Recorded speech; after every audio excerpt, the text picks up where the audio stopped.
ஸ்தோத்திரம், ஸ்தோத்திரம், ஸ்தோத்திரம், ஸ்தோத்திரம், ஸ்தோத்திரம்.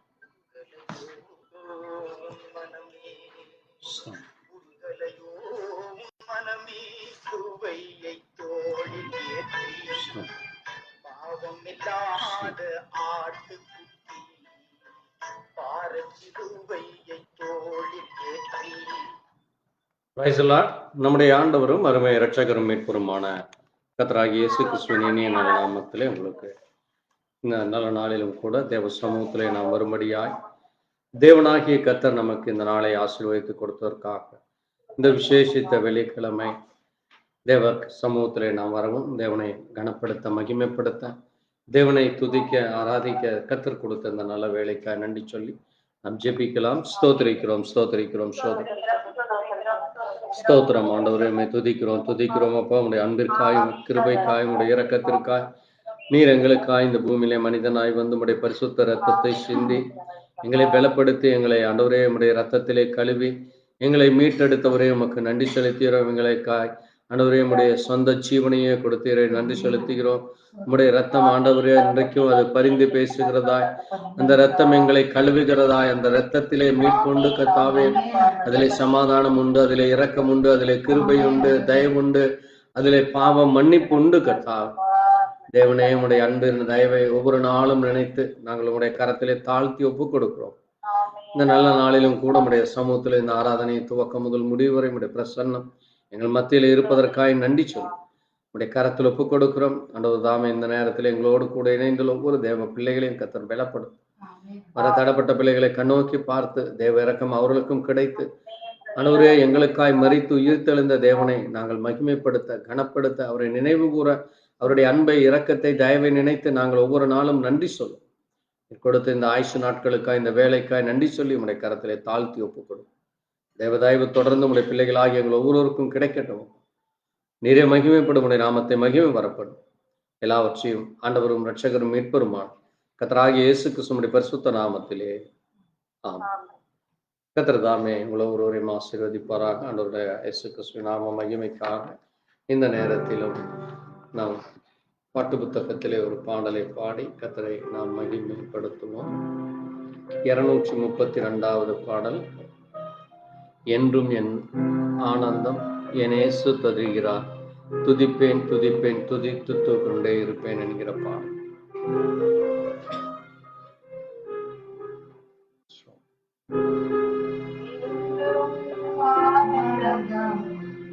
என் இயேசு தருகிறார் என்றும் ஆனந்தம், என் இயேசு தருகிறார், துதிப்பேன் துதிப்பேன் துதித்து கொண்டே இருப்பேன், துதிப்பேன் துதிப்பேன் துதித்து கொண்டே இருப்பேன். அல்லேலூயா ஆனந்தமே, அல்லேலூயா ஆனந்தமே, அல்லேலூயா ஆனந்தமே, அல்லேலூயா ஆனந்தமே. என்றும் நிழலில் என்றும் தங்குவே, உன்னத மறைவில் வல்லவர் நிழலில் என்றும் தங்குவேன்.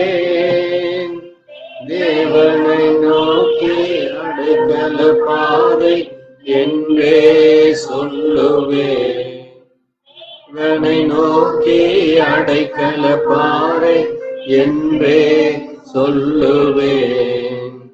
அல்லேலூயா ஆனந்தமே, அல்லேலூயா ஆனந்தமே, அல்லேலூயா ஆனந்தமே, அல்லேலூயா ஆனந்தமே. என்றும் ஆனந்தம்.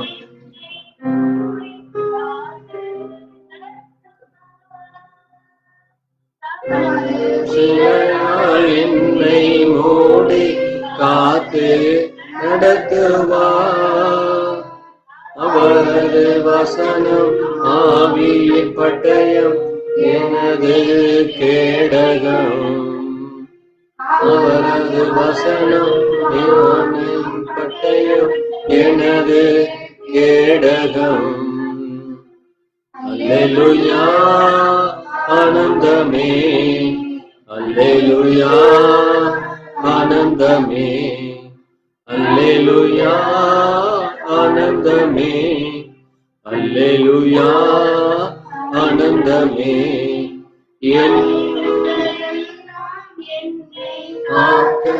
தூதர்கள் நமக்குண்டு, பலிகளில் எல்லாம் என்னை காக்க தூதர்கள் எனக்குண்டு. அவரை காத்து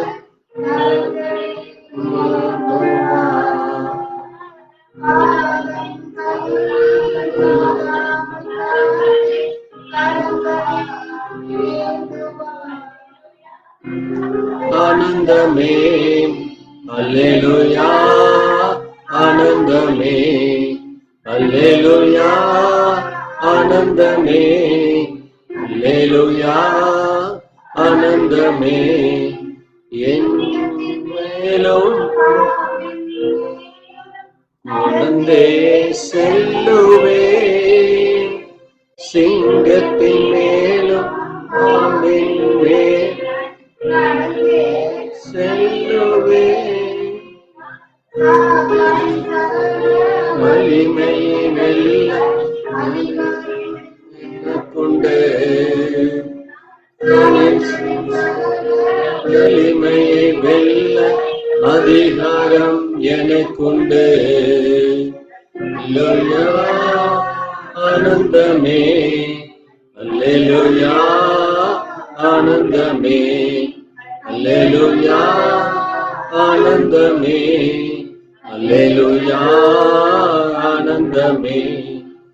என் பயங்கரம் பகலின் அன்பு எனக்கும் பயமில்லை, இரவின் பயங்கரம் பகலின் அன்பு எதற்கும் பயமில்லை. தேவன் எனவே அடை தங்கும் உறைவிடம்,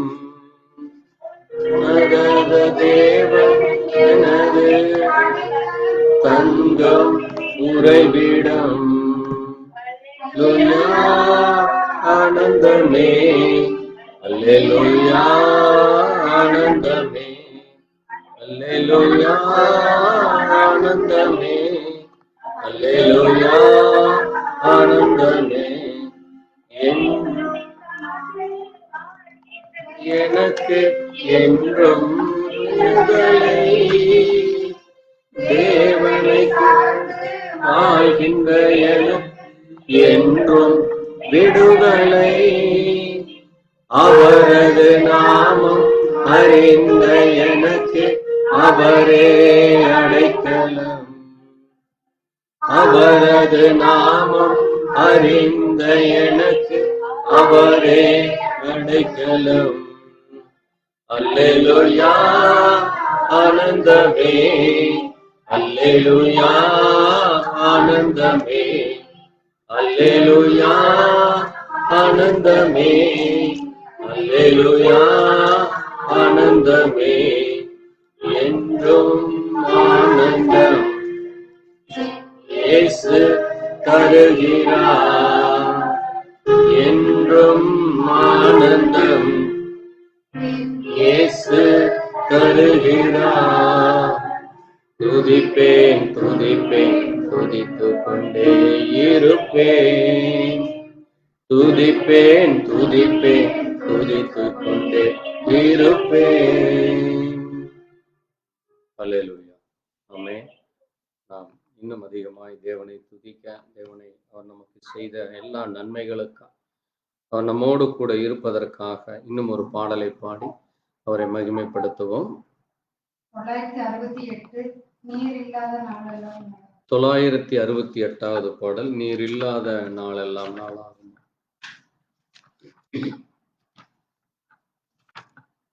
நீரில்லாத நாளெல்லாம் நாளாகுமா, நீரில்லாத வாழ்வெல்லாம் வாழ்வா நீரில்லாத நாளெல்லாம் நாளாகுமா? நீரில்லாத வாழ்வில் வாழ்வாகுமா? உயிரின் ஊற்றே நீயாவா, உலகின் உயிரே நீயாவா, உயிரின் ஊற்றே நீயாவா, உலகின் உயிரே நீயாவா, உறவின் பிறப்பே நீயாவா, உண்மையின் வழியே நீயாவா, உறவின் பிறப்பே நீயாவா, உண்மையின் வழியே நீயாவா, நீரில்லாத நாளில் நாளாகுமா? நீரில்லாத வாழ்வெல்லாம் வாழ்வாகும். எனது ஆற்றலும் நீயாவா, எனது வலிமையும் நீயாவா, எனது ஆற்றலும் நீயாவா, எனது நீயாவா, எனது கரணும் நீயாவா, எனது கோட்டையும் நீயாவா, நீயாவா, எனது கோட்டை நீயாவா, நீரில்லாத நாளில் நாளாகுமா? நீரில்லாத வாழ்வை வாழ்வாகுமா? எனது நினைவும் எனது மொழியும் நீயாவா, எனது நினைவும் எனது மொழியும் நீயாவா, எனது மீட்பும் நீயாவா, எனது உயிர்ப்பும் நீயாவா, எனது மீட்பும் நீயாவா, எனது உயிர்ப்பும் நீயாவா, நீரில்லாத நாளில் நாளாகுமா? நீரில்லாத வாழ்வில் வாழ்வாகுமா? நீரில்லாத நாளில் நாளாகுமா?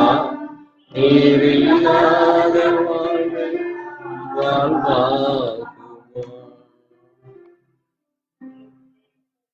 ஆமென்.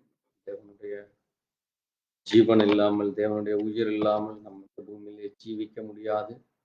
அவரே நமக்காய் ஜீவனை கொடுத்தவர், அவரே நமக்காய் மரித்து உயிர் தெழுந்தவர், அவர் நம்முடைய ஆற்றலும் வலிமையுமாய் இருக்கிறவர், நமக்கு அரணும் கோட்டையுமாய் இருக்கிறார். அப்படிப்பட்ட தேவனை கனப்படுத்தி மகிமைப்படுத்தி சகோதரன் ஜான் இந்த காரியத்திற்காக, இந்த நாளுக்காக தேவ கரத்தில் ஒப்பு கொடுத்து ஜெபிக்கலாம்.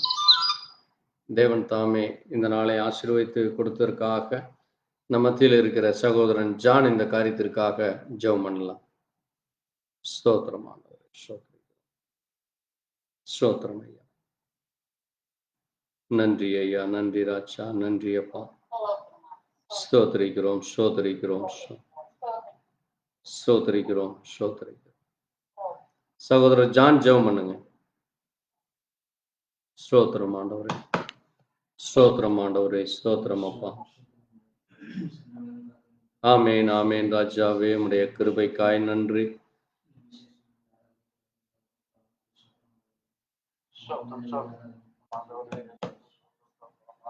ஆமேன் இயேசுவே, நன்றி.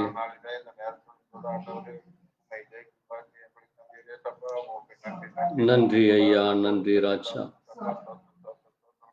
ஆமேன், ஆமேன். ஸ்தோத்திரிக்கிறோம், ஸ்தோத்திரம் அப்பா. ஆமென் இயேசுவே, நன்றி அப்பா.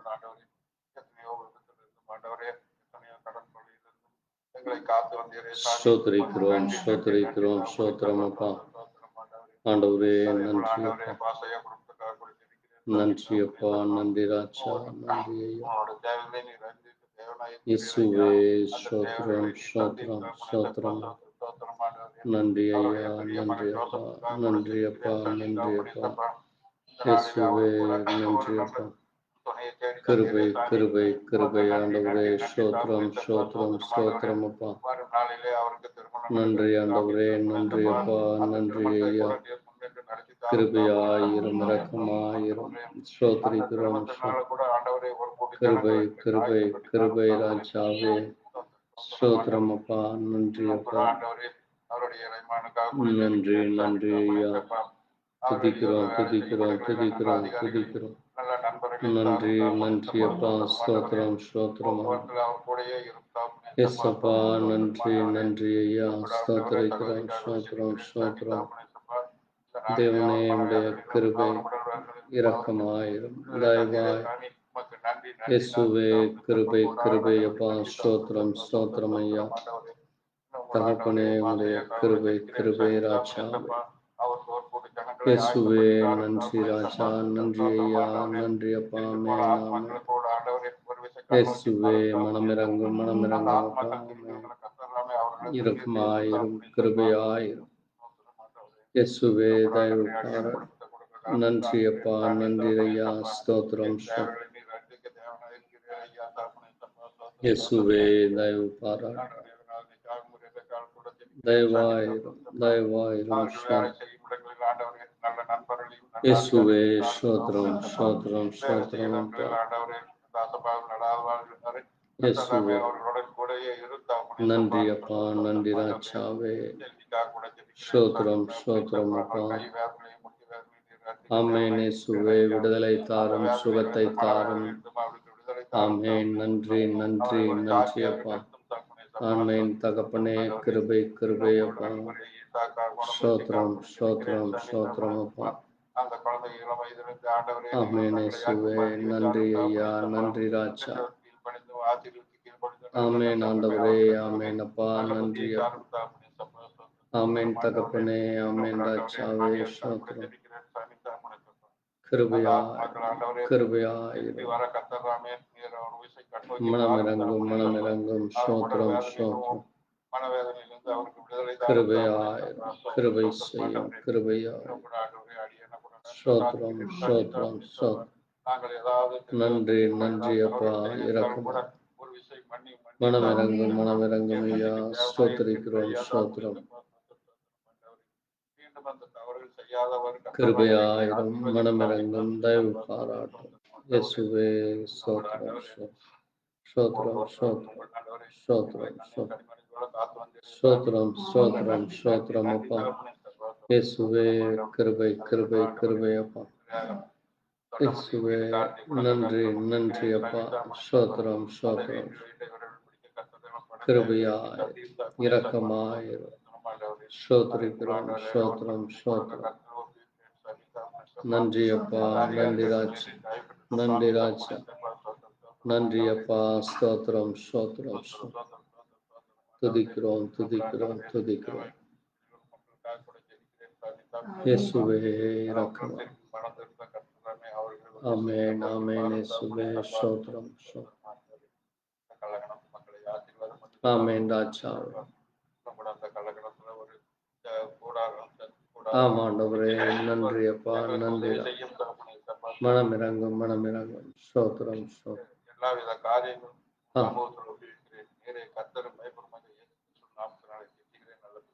ஆமென். தேவனம் ஜெபத்தை கேட்டதற்காய் ஸ்தோத்திரிப்போம். ஸ்தோத்திரம் ஸ்தோத்திரம் அப்பா.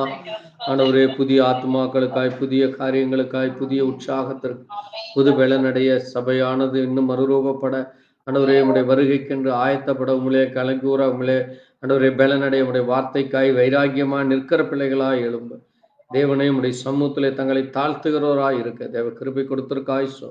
தேவ அன்பு கொடுத்திருக்காய். சோதரம் நீரே கிருபை பாராட்டிருக்காய். சோதரிக்கிறோம் சோதரிக்கிறோம் சோதரிக்கிறோம் சோதரிக்கிறோம். நான் நிற்பதும் நின் மூலமாகாததும் தேவ கிருபையே. நான் சுகமுடன் இருப்பதும் கிருபையே. நான் நிற்பதன் மூலமாகாததும் தேவ கிருபையே. நான் உயிருடன் சுகமுடன் இருப்பதும் கிருபையே. கிருபையே, தேவ கிருபையே. கிருபையே, தேவ கிருபையே. கிருபையே, கிருபையே, தேவ கிருபையே. அக்கினி நடுவினிலே என்னை எரிந்திட நேர்ந்தாலும் தூதனாக நின்று என்னை காப்பதும் கிருபையே. அக்கினி நடுவினிலே எரிந்திட நேர்ந்தாலும் தூதனாக நின்று என்னை காப்பதும் கிருபையே. ஆழியின் நடுவினிலும் சீரிடும் புயலினிலும் ஆழியின் நடுவினிலும் சீரிடும் புயலினிலும் நீர்மேல் நடந்து வந்து என்னை காப்பதும் கிருபையே. நீர்மேல் நடந்து வந்து என்னை காப்பதும் கிருபையே. கிருபையே, தேவ கிருபையே. கிருபையே, தேவ கிருபையே. நான் நிற்பதன் மூலமாக தேவ கிருபையே. நான் உயிருடன் சுகமுடன் இருப்பதும் கிருபை. இந்த நேரத்திலும் கூட கர்த்தர் இந்த பூமியிலே தன்னுடைய ஜீவனை நமக்காக ஒப்பு கொடுக்க, அவருடைய சரீரத்தை ஒப்பு கொடுத்து, இந்த பூமியில் இருக்கிற சகல ஜனங்களும் சர்வ சிருஷ்டிக்கும் தேவனான கர்த்தர் எல்லா ஜனங்களுக்காக தன்னுடைய சொந்த ஜீவனை கொடுத்த அந்த மகிமையின் தேவனை, மகத்துவ தேவனை இந்த பூமியில் இருக்கிற ஜனங்கள் அறிந்து கொள்ளும்படியா அவர் சிலுவையில சிந்தின அந்த ஒவ்வொரு சொட்டு ரத்தமும் தம்முடைய பிள்ளைகளை மீட்கும்படியாய், விடுதலை கொடுக்கும்படியாய், பாவத்தில் இருந்தும் சாபத்தில் இருந்தும் மரணத்தில் இருந்தும் பயத்தில் இருந்தும் போராட்டங்களில் இருந்தும் எல்லா பிசாசனுடைய தந்திரங்கள், பிசாசனுடைய எல்லா வல்லமைகளில் இருந்தும் விடுதலை கொடுக்கவே அவர் மரித்தார் என்று ஜனங்கள் அறிந்து கொள்ள, விடுதலை அடைய, மெய்யான தேவனை அடையாளம் காண கர்த்தருடைய கரத்திலே இந்த தேசத்திற்காக ஜனங்களுக்காக நம்மளை யாராவது ஒருவர் ஜெபிக்கலாம். ஸ்தோத்திரம். ஆமென். இயேசுவே இரக்கமா, இரக்கமா, இரக்கமா, இரக்கமா. இயேசுவே கிருபை, கிருபை, கிருபை. நன்றி ஐயா, நன்றி ராஜா. ஆமென். இயேசுவே ஸ்தோத்திரிக்கிறோம். அப்பா இரக்கமா. இயேசுவே, இயேசுவே இரக்கம், இயேசுவே இரக்கம். ஆமென், ஆமென் அப்பா. ஆமென், ஆமென் ராஜா. ஆமென் இயேசுவே. ஆமென் ராஜாவே இரக்கம். ஆமென் இயேசுவே இரக்கம். ஆமென் தகப்பனே கிருபையாய். ஆமென் ராஜாவே இரக்கம். ஆமென், ஆமென் ராஜாவே. ஆமென் தகப்பனே இரக்கமாய் இரும், இரக்கமாய். ஸ்தோத்திரம், ஸ்தோத்திரம் அப்பா. ஆமென், ஆமென் ராஜாவே. ஆமென், ஆமென் ராஜாவே. ஆமென் தகப்பனே ஸ்தோத்திரம் அப்பா. ஆமென், ஆமென் ராஜா. ஆமாண்டவரே நன்றி ஸ்தோத்திரிக்கிறோம், ஸ்தோத்திரிக்கிறோம். நன்றி அப்பா, நன்றி. ஆமென், ஆமென் ஐயா. நன்றி, நன்றி அப்பா. ஆமாண்டவரே ஸ்தோத்திரம், ஸ்தோத்திரம். ஆண்டவரே இரக்கம், ஆண்டவரே கிருபையாய், இயேசுவே தயவாய். நன்றி அப்பா, நன்றி, நன்றி, நன்றி. ஆமென், ஆமென், ஆமென் ராஜா. நன்றி, நன்றி, நன்றி. ஸ்தோத்திரம், ஸ்தோத்திரம். ஸ்தோத்திரம் ஆண்டவரே. கிருபை கிருபை கிருபை கிருபை இயேசுவே இரக்கமா. ஆமென் ஆண்டவரே. ஆமென் இயேசுவே இரக்கம். ஸ்தோத்திரிக்கிறோம் ஸ்தோத்திரிக்கிறோம் ஸ்தோத்திரம் ஸ்தோத்திரம். ஆமென் ஆமென் ராஜா. ஆமென் ராஜாவே. கிருபையாய் இரக்கமா. ஸ்தோத்திரம் ஸ்தோத்திரம் ஸ்தோத்திரம் ஸ்தோத்திரம். கிருபையாய். ஆமென் ஆமென் அப்பா. ஸ்தோத்திரம் ஸ்தோத்திரம். ஆமென் தகப்பனே. ஸ்தோத்திரிக்கிறோம் ஸ்தோத்திரிக்கிறோம் ஸ்தோத்திரம் ஸ்தோத்திரம் ஸ்தோத்திரம். நன்றி ஆண்டவரே. நன்றி அப்பா. ஆமென் இயேசுவே. ஸ்தோத்திரம் ஸ்தோத்திரம் ஸ்தோத்திரம் அப்பா. ஆமென் ஆமென் ஆமென் ஆமென் தகப்பனே. திறந்தருளும் திறந்தருளும் திறந்தருளும் அப்பா. ஆமென் ஆமென் இயேசுவே. நன்றி நன்றி நன்றி அப்பா. அறிந்து கொள்ள கிருபை இரக்கமாயிரும் இரக்கமாயிரும் இரக்கமாயிரும். நன்றி நன்றி நன்றி அப்பா. ஆமென் ஆமென் ராஜா. கிருபையாய் இரக்கமாயிரும். ஸ்தோத்திரம் ஸ்தோத்திரம். ஆமென் ஆமென். தயவாய் கிருபையாய் ஸ்தோத்திரம் ஸ்தோத்திரம்.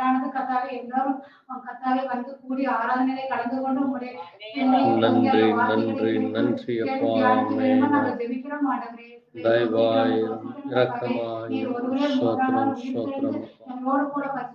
ஆமென் ஆமென் ஆமென் ராஜா. ஸ்தோத்திரம் ஸ்தோத்திரம் ஸ்தோத்திரம் அப்பா. ஆமென் ஆமென் ராஜா. கிருபை கிருபை கிருபை ராஜா. ஆமென் ஆமென் ராஜா. ஸ்தோத்திரம் ஸ்தோத்திரம் ஸ்தோத்திரம். ஆமென் ஆமென் ஆமென் ராஜா. ஆமென். தேவன் நம் ஜெபத்தை கேட்டதற்காய் ஸ்தோத்திரிப்போம். ஸ்தோத்திரிக்கிறோம் ஸ்தோத்திரிக்கிறோம் ஸ்தோத்திரிக்கிறோம் ஸ்தோத்திரிக்கிறோம் அப்பா. ஆமென் ஆமென் கர்த்தர். ஆமென். நம்முடைய ஜெபத்தை கேட்டதற்காய் நாம் நன்றி சொல். எங்களுக்காக அவர் தம்மையை ஒப்பு கொடுத்த அவருக்கு நன்றி சொல்லும் விதமாய் ஒப்பு கொடுத்தீரையா உம்மை எனக்காக உலகின் இரட்சகரே உன்னத பலியாக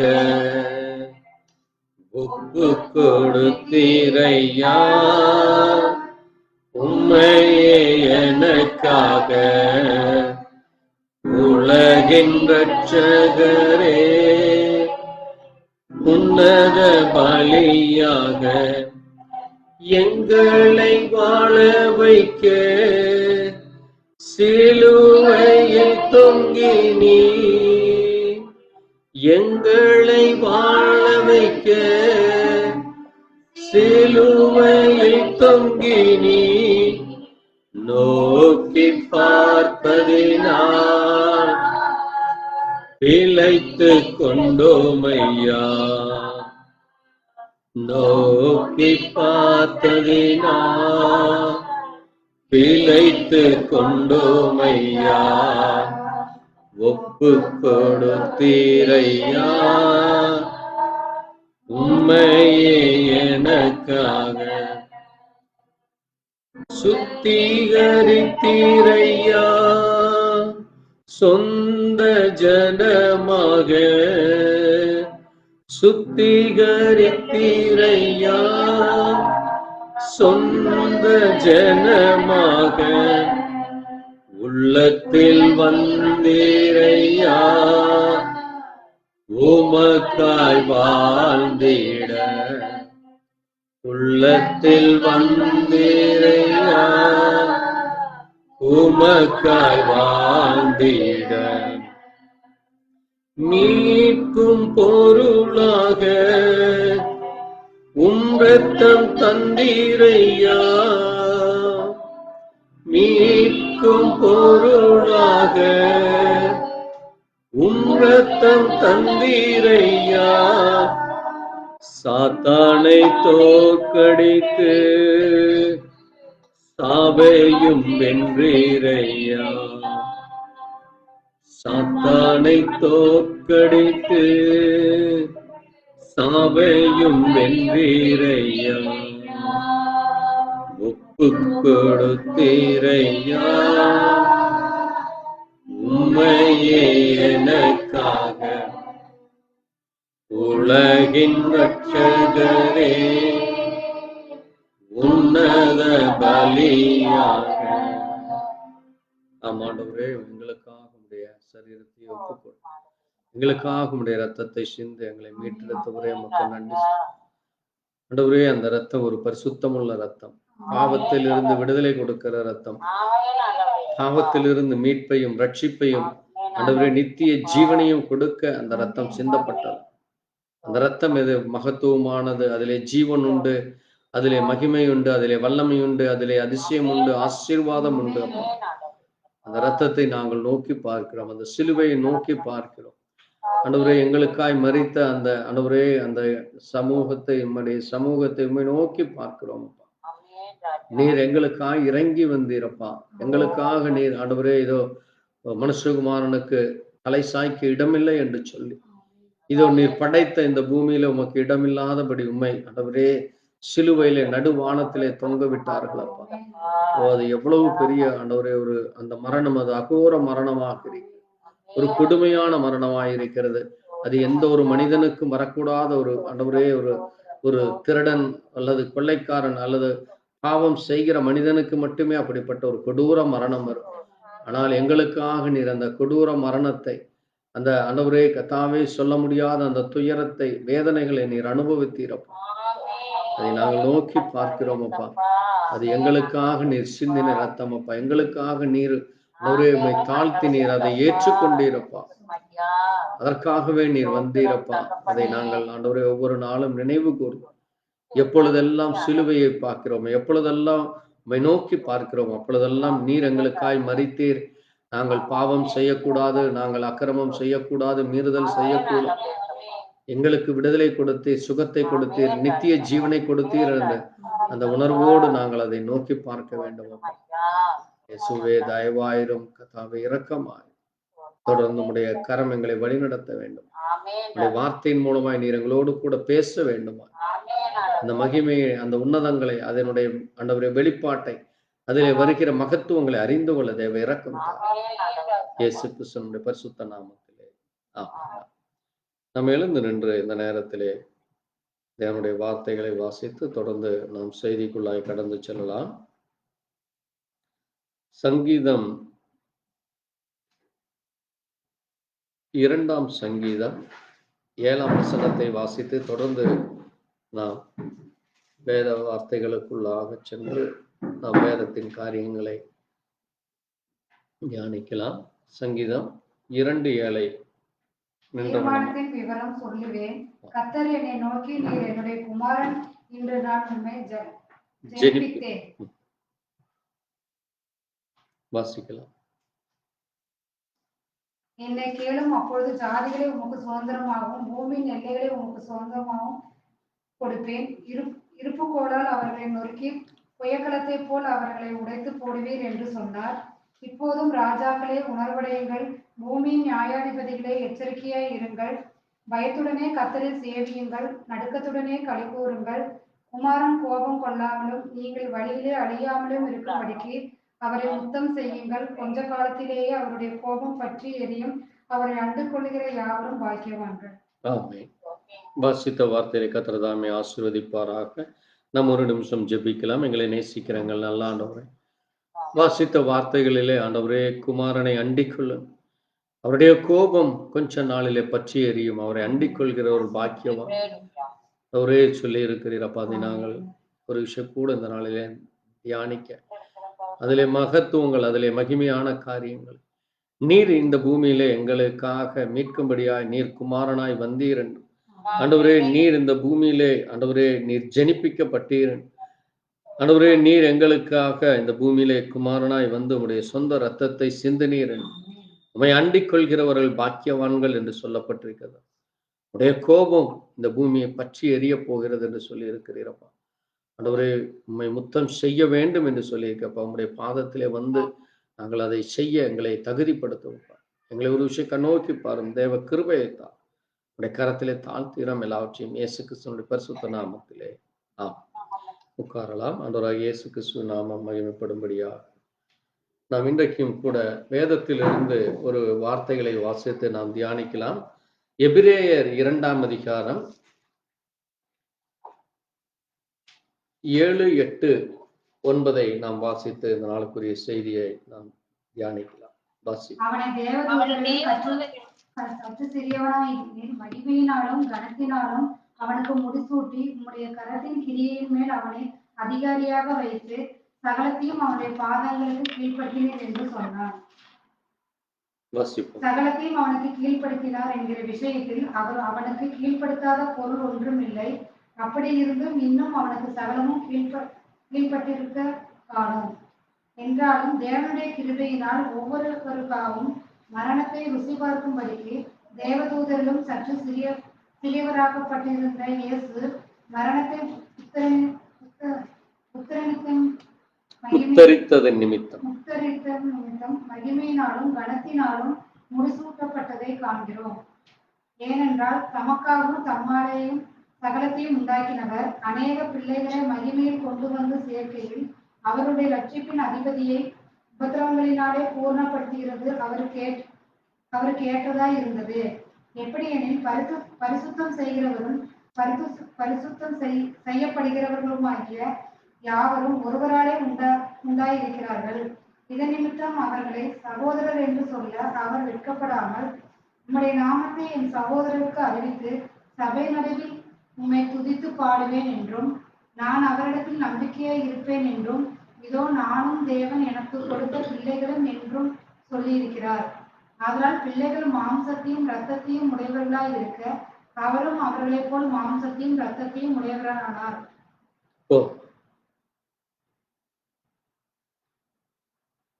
வாசித்த வார்த்தைகளை கர்த்தர் தாமே ஆசீர்வதிப்பாராக. இங்கே இன்றைக்கு உலகம் முழுவதும் ஆண்டவராகிய இயேசு கிறிஸ்துவினுடைய மரணத்தை தெரிவிக்கிற இந்த புனித வெள்ளி என்று சொல்லி இந்த நாளை அனுசரித்து வருகிறார்கள். பொதுவாக இந்த உலகத்திலே ஒரு மனிதன் மரித்தால் அந்த மனிதனை அவர்கள் மரண நாள், அவர் எங்களை விட்டு சென்ற நாள், அது மரித்த நாள், அது ஒரு துக்க நாள், அவர் எங்களை விட்டு பிரிந்து போன நாள் என்று சொல்லி அதை குறித்து ஒரு கவலையோடு துக்கத்தோடு அதை குறித்து ஒரு பாரத்தோடு அவர்கள் இருப்பார்கள். ஆனால் நம்முடைய ஆண்டவராகிய இயேசு கிறிஸ்து மரித்த இந்த நாளை நாம் ஒரு புனித நாள், ஒரு ஹோலி டே, ஒரு நல்ல நாள், ஒரு அதிசயமான நாள், ஒரு ஆசீர்வாதமான நாள், ஒரு கிருபை நிறைந்த நாள். அது மட்டுமல்ல, அவர் நமக்காக தன்னுடைய சொந்த இரத்தத்தை சிந்தின நாள் என்று தேவனுடைய பிள்ளைகளாகிய நாம் அறிக்கை செய்கிறோம். ஆமேன். அது ஏன் என்றால் பாருங்க, அதைத்தான் இங்கே நம்ம வாசித்த இந்த 14ஆம் வசனத்திலே பிள்ளைகள் என்றால் அவருடைய பிள்ளைகளாகிய நாம் மாம்சத்தையும் இரத்தத்தையும் உடையவர்களாக இருக்க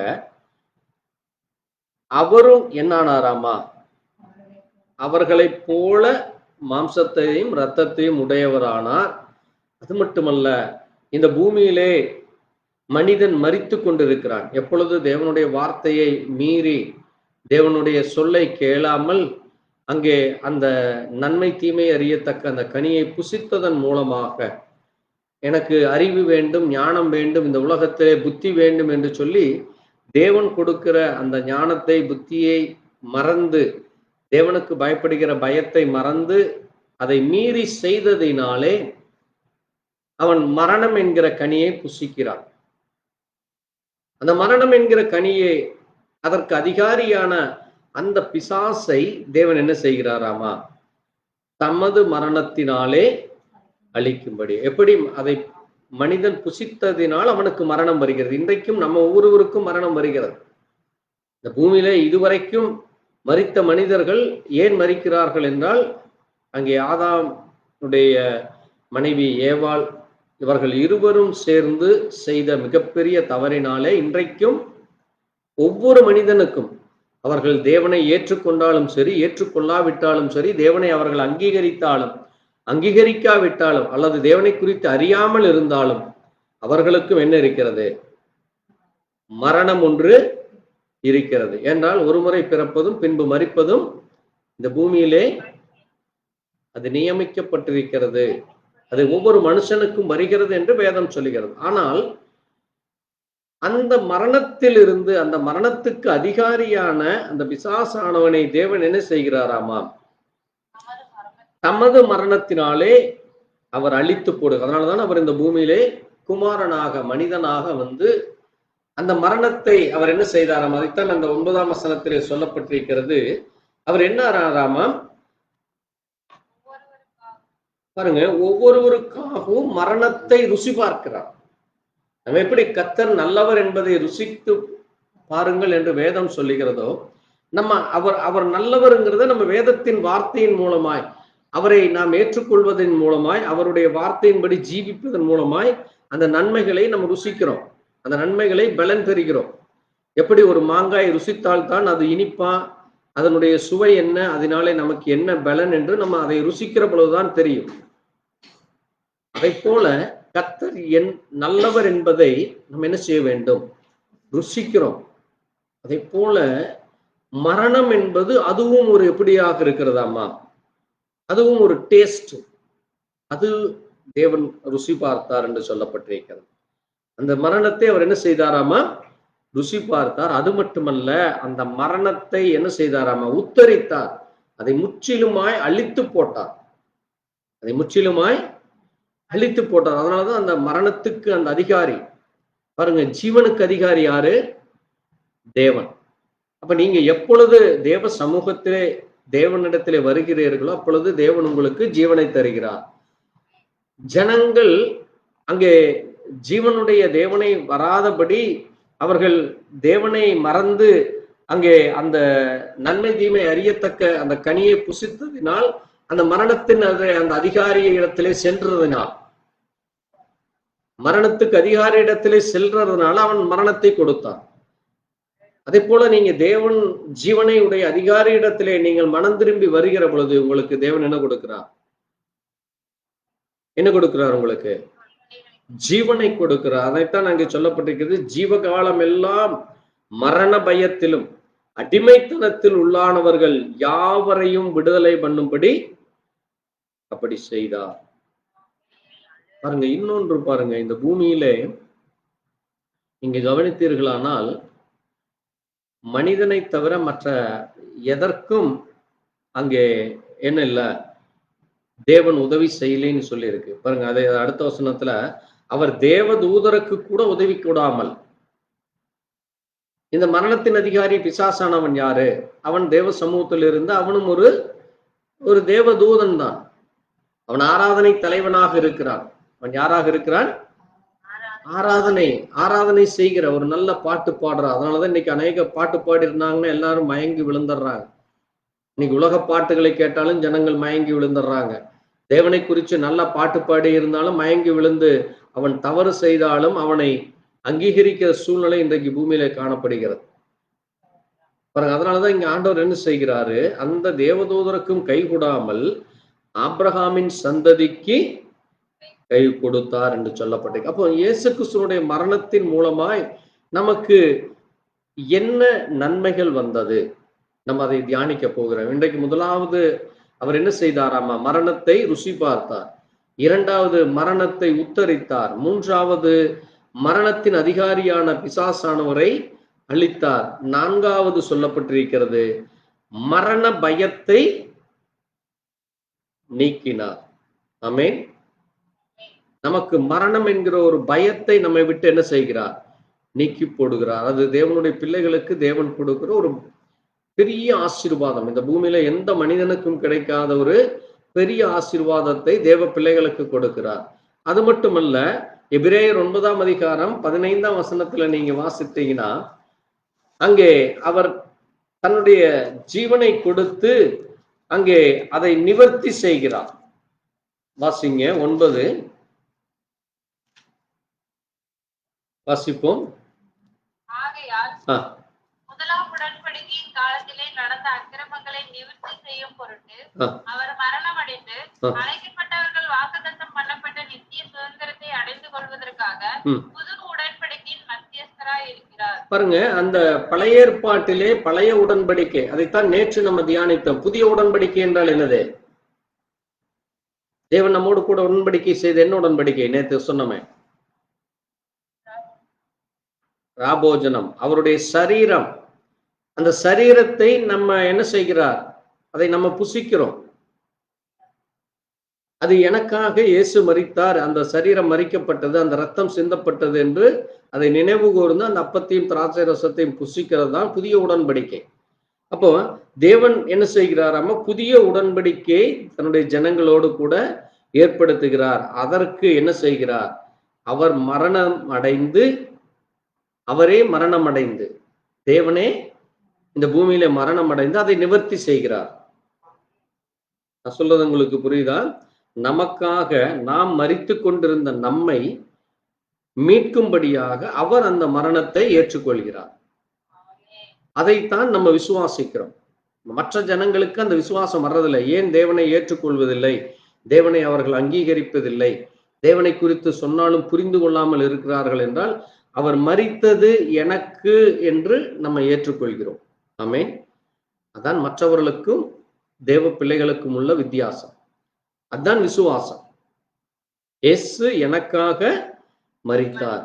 மரித்து என்னுடைய பாவத்தை, என்னுடைய அக்கிரமத்தை, என்னுடைய மீறுதலை என்னிலிருந்து எடுத்து போட்டு என்னை அந்த மரணத்திலிருந்து அவர் விடுதலையாக்கி, மரண பயத்திலிருந்து எனக்கு விடுதலையாக்கி, நான் ஒரு கால் இந்த பூமியிலே சரீரப்பிரகாரமாய் மரித்தாலும், சரீரப்பிரகாரமாய் நான் மரித்தாலும் என்னுடைய ஆவியை, என்னுடைய ஆத்துமாவை அவர் மறுபடியும் உயிர்ப்பித்து, இந்த சரீரத்தை அவர் மறுபடியும் உயிர்ப்பித்து, எப்படி லாசருவை உயிர்ப்பித்தாரோ, எப்படி இயேசு மரித்து 3ஆம் நாள் உயிர்த்தெழுந்தாரோ, அதை போல நம்மையும் உயிர்த்தெழச் செய்து அவரோடு கூட என்னென்றைக்கும் வைத்திருப்பார் என்பதுதான் கிறிஸ்தவத்தின் அடிப்படை விசுவாசம். அதுதான் தேவ பிள்ளைகளுக்கும் மற்றவர்களுக்கும் உள்ள வித்தியாசமாக இருக்கிறது. ஆமென். அதுதான் என்னது? அந்த மரண பயத்தை நீக்கி, அந்த மரணத்தை நிவர்த்தி செய்து, மரணத்தை அவர் ருசி பார்க்கிறார். ஆமென். அது மட்டுமல்ல, அதற்கு அடையாளமாக ஒரு உடன்படிக்கையை ஏற்படுத்துகிறார். எப்படி ஒரு ஸ்தலத்தை அல்லது ஒரு வண்டியை வாங்குற பொழுது அந்த வண்டி நம்முடைய பேரில் எழுதி கொடுக்கப்படுகிறதோ, அதான் அடையாளம், அக்ரிமெண்ட். அதே போல தேவன் நமக்காக மரித்ததுதான் நமக்கும் அவருக்கும் உடைய ஒரு அடையாளம். அதான் ஒரு அக்ரிமெண்ட். ஆமென். அதைத்தான் அங்கே 17ஆம் வசனம் சொல்லுகிறது. வாசிங்க. அதிலே 17ஆம் வசனம்.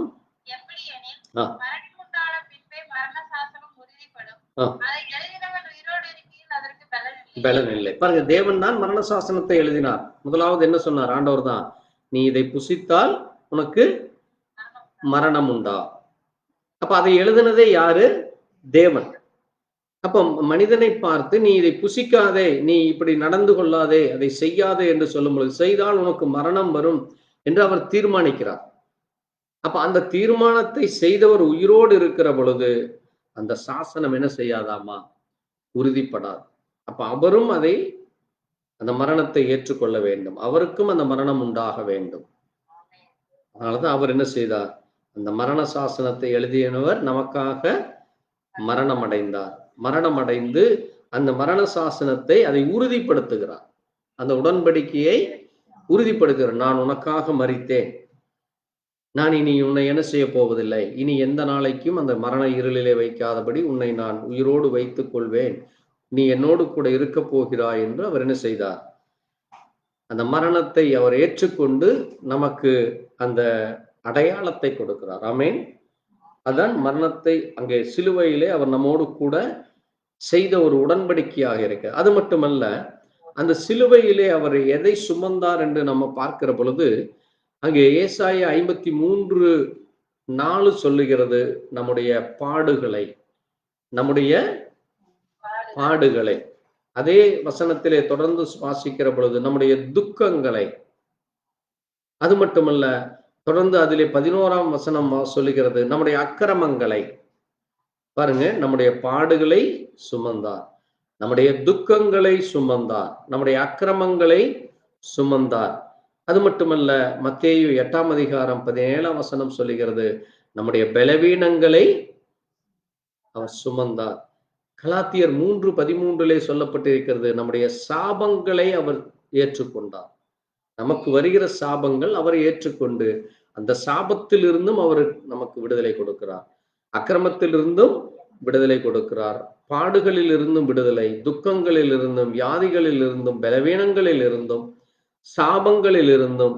அது மட்டுமல்ல, 1 பேதுரு 2:24 சொல்லப்பட்டிருக்கிறது, பாவங்களில் இருந்து நமக்கு விடுதலை கொடுக்கும்படியாய் சிலுவையிலே இவைகளை எல்லாம் சுமந்தார்.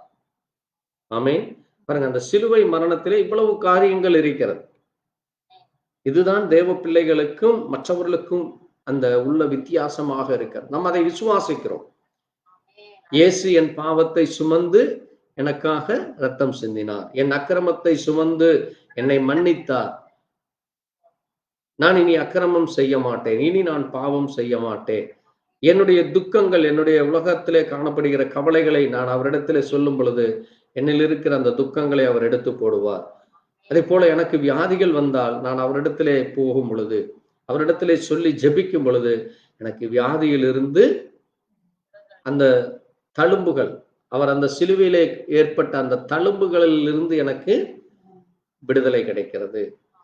எனக்கு பலவீனம் வரும் பொழுது, இந்த உலகத்திலே நாம் சரியான தண்ணீர் குடிக்காமலோ அல்லது சரியான உணவு இல்லாமலோ அல்லது ஏதோ ஒரு வகையில கிருமிகளினாலே பலவீனம் வருகிற பொழுது, நான் அதை தேவனிடத்திலே சொல்லும் பொழுது எனக்கு அவர் என்ன செய்கிறார், என் கிருபை உனக்கு போதும், உன் பலவீனங்களில் என் பலன் பூரணமாய் விளங்கும். அப்ப தேவன் பலவீன நேரங்களிலே நமக்கு பலனை கொடுக்கிறார். ஆமென். அதே போல அங்கே இன்றைக்கு சொல்லுவார்கள், இது யார் செய்த சாபமோ, இவன் செய்த சாபமோ அல்லது பெற்றோர் செய்ததோ, அவர்கள் முன்னோர்கள் செய்த சாபமோ அந்த குடும்பத்தை இப்படி சீரழிக்கிறது என்று சொல்வார்கள். அப்படிப்பட்ட சாபங்களில் இருந்தும் தேவன் என்ன செய்தார், எனக்கு விடுதலை கொடுக்கிறார். ஆமென். பாருங்க, சிலுவை மரணத்தில் இப்படி அந்த 7 காரியங்களை அவர் சுமந்தார். பாவத்தில் இருந்தும், அக்கிரமத்தில் இருந்தும், பாடுகளில் இருந்தும், துக்கங்களில் இருந்தும், வியாதிகளில் இருந்தும், பலவீனங்களில் இருந்தும், சாபங்களில் இருந்தும். ஆமென். பாருங்க, அதைத்தான் அங்கே நம்ம முதலாவது நம்ம காரியங்களை பார்த்தோம். அந்த சிலுவை மரணம் எனக்கு, அவர் என்னுடைய மரணத்தை அவர் ருசிப்பார். அந்த மரணத்தை உத்தரித்தார். மரணத்தின் அதிகாரியான பிசாசானவனை அழித்தார். மரண பயத்தை நீக்கினார். மரணமடைந்து அதை நிவர்த்தி செய்தார். மரணத்தில் இருந்து நித்திய சுதந்திரத்தை கொடுத்தார். புதிய உடன்படிக்கை ஏற்படுத்தினார் என்று நம்ம பார்த்தோம். இரண்டாவதாக, அந்த சிலுவையிலே என்னுடைய பாவங்களை அவர் சுமந்தார், அக்கிரமங்களை சுமந்தார், பாடுகளை சுமந்தார், துக்கங்களை சுமந்தார், வியாதிகளை சுமந்தார், பலவீனங்களை சுமந்தார், சாபங்களை சுமந்தார். இதனால நமக்கு என்ன கிடையாதுங்குது, லூக்கா 23:4-5 சொல்லப்பட்டிருக்கிறது, இனி நமக்கு என்ன கிடையாதாமா, நம்மிடத்திலே என்ன இல்ல, இயேசுவிடத்திலே பாவம் இல்லாதது போல நம்மிடத்திலே இனி என்ன இல்ல, பாவம் நம்மை அணுகாதபடி தேவன் நம்மை பாதுகாக்கிறார். ஆமென். அதே போல நம்ம இந்த உலகத்திலே மற்ற மனுஷர்கள் அங்கே ஏதாவது பேசுற பொழுது நம்ம அமைதியாக இருக்கிற பொழுது, எப்படி இயேசு கிறிஸ்து அவரை அவர்கள் துன்புறுத்தும் பொழுது அவர் வாய் திறக்கவே இல்லை. பாருங்க, இயேசு கிறிஸ்துவை அவர்கள் துன்புறுத்தினார்கள். மரண நேரத்திலே உங்களுக்கு தெரியும், அந்த வியாழன் இரவு, அந்த இரவு முழுவதும் அவரை டார்ச்சர் பண்ணாங்க. எப்படி ஒரு திருடனை கொண்டு போய் போலீஸ் ஸ்டேஷன்ல வச்சு, நீ திருடனையா இல்லையா, ஒரு கொலைகாரனை கொண்டு போய் அல்லது ஒரு அக்கிரமக்காரனை கொண்டு போய், ஒரு பயங்கரவாதியை கொண்டு போய் டார்ச்சர் பண்ணுவாங்க, நீங்க பார்த்திருப்பீங்க. அதே போல பாருங்க, அவர் ஒன்றுமே செய்யல, அவர் பாவமே செய்யல, அவர் கொடுமை செய்யல, அவர் திருடலை, அவர் யாரையும் ஏமாற்றவில்லை, அவர் எதுவுமே செய்யல. ஆனாலும் அவர்கள் அவரை என்ன செய்தார்கள், இரவு முழுவதும் கொடுமைப்படுத்தினார். அதனால பாருங்க, லூக்கா 23:9 சொல்லுது, அவர் வாய் திறக்கவே இல்லையாம். அதே லூக்கா 23:4-5 சொல்லுது, அவர் பாவம் செய்யவில்லை, அவரிடத்திலே பாவம் இல்லை என்று சொல்றாங்க. நான் அவரிடத்துல ஒரு பாவத்தையும் காணேன் என்று சொல்றாங்க. ஆனாலும் அவர்கள் என்ன செய்தார், அவர்கள் கொடுமைப்படுத்தினார். ஆண்டவர் சொல்றாரு ஏசாயா 53:9, நான் கொடுமை செய்யவில்லை, என்னிடத்தில் என்ன கொடுமை கண்டீர்கள்ங்கிறார். அவரிடத்துல வஞ்சகம் இல்லை, அவர் ஒரு ஏமாற்றுக்காரன் அல்ல. நம்ம தான் என்ன செய்தோம், வஞ்சிக்கிறவர்களாக இருக்கிறோம், மற்றவர்களை ஏமாற்றுகிறவர்களாக இருக்கிறோம். பாருங்க, இந்த குணங்கள் தேவனிடத்துல இல்லை. அவரிடத்துல என்ன இல்லை, பாவம் இல்லை, அவரிடத்திலே கொடுமை இல்லை, அவரிடத்திலே வஞ்சகம் இல்லை. ஆனாலும் அவர் அமைதியாய் இருந்ததினாலே அவர்கள் அவரை கொன்று போட்டார்கள். அவர் எதுவுமே பேசல. ஏன்னா அவருக்கு தெரியும் எப்படியும் இவர்கள் என்னை கொல்லப் போகிறார்கள். அந்த பாருங்க, ஒரு சேவகன் அவருடைய வாயில போய் அடிக்கிறான். ஒரு ஆசாரியன் இடத்துல நீ இப்படித்தான் பதில் சொல்வாயா? பாருங்க, ஆசாரியனை விட பெரியவர் அவர். அந்த ஆசாரியனுக்கே பதவி கொடுத்தவர் அவர்தான். அப்போ அந்த ஒரு சேவகன், ஒரு சாதாரண ஒரு மனிதன், சேவகன்னா நம்ம இப்போ இப்படி புரியும்படி கூட உங்களுக்கு சொல்ல, ஒரு செக்யூரிட்டின்னு வச்சுக்கோங்களேன். ஒரு செக்யூரிட்டி பெரியவரா, ஒரு ஓனர் பெரியவரா? அந்த ஓனர் தான் பெரியவர். ஆனா அந்த ஓனரைவே ஒரு செக்யூரிட்டி போய் வாயில் அடிச்சா எப்படி இருக்கும்? பாருங்க, அந்த மாதிரி அவரை அவ்வளவு கொடுமைப்படுத்துறாங்க. பாருங்க, அப்பவும் அவர் என்ன செய்யல? வாய் திறக்கவில்லை. அவர் அவ்வளவு அமைதியாக இருந்தார். அதுதான் என்னது? தாழ்மைக்கு அடையாளம், அன்பிற்கு அடையாளம். அவர் ஒரு நோக்கத்திற்காக வந்தார், தன்னுடைய ஜனங்களை மீட்கும்படியாக, தன்னுடைய ஜனங்களை நான் என்னிடத்திலே சேர்க்கும்படியாக, அவர்களுக்காக நான் மரிக்கிறேன் என்று சொல்லி அவர் தன்னை தாழ்த்தி இந்த பூமியில இறங்கி வருகிறார். ஆமென். பாருங்க, அந்த சிலுவையிலே பாருங்க, அங்கே அவருடைய பரிசுத்த ரத்தம் இருந்தது. ஆமென். அந்த பரிசுத்த பாவமில்லாத அந்த சரீரம் அங்கே சிலுவையிலே தொங்கிக் கொண்டிருந்தது. தான் நீங்க யோவான் 19 வாசிக்கிறப்போ அந்த மாம்சமானது அங்கே சிலுவையிலே தொங்கிக் கொண்டிருக்கிறது. அந்த ரத்தம் சிலுவையில் இருந்து வடிந்து கொண்டிருக்கிறது. அவர் நமக்காக பாடுகளை பட்டார், நமக்காக மரணத்தை ஏற்றுக்கொண்டார்,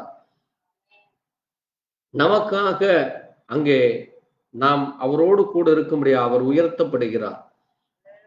அவர் தன்னுடைய ஆவியை நாம் எப்படி தேவனிடத்தில் ஒப்புக் கொடுக்க வேண்டும், அதை போல அவரும் அதை செய்கிறார். பிதாவே, என் ஆவியை உம்மிடத்திலே ஒப்புவிக்கிறேன் என்று சொல்லி நாமும் தேவனிடத்தில் ஒப்புக் கொடுக்குவதற்கு ஒரு அடையாளமாக அதை அவர் செய்கிறார். ஆமென். பாருங்க, அந்த மரணம் அது ஒவ்வொன்றும், அந்த சிலுவையில் நடந்த நிகழ்வுகள் ஒவ்வொன்றும் நமக்காக அது செய்யப்பட்டதாக இருக்கிறது. இன்னொரு முக்கியமான காரியத்தை நம்ம பார்க்கிற பொழுது, அந்த சிலுவையிலே அவர் தொங்கிக் கொண்டிருந்த பொழுது அவரோடு கூட தொங்கின அந்த கல்லன், லூக்கா 23:41-43 நீங்க வாசிக்கிறப்போ அதுல 2 கல்லர்கள் அவரோடு கூட சிலுவையிலே அறையப்படுவதற்கு அங்க கொண்டு போறாங்க.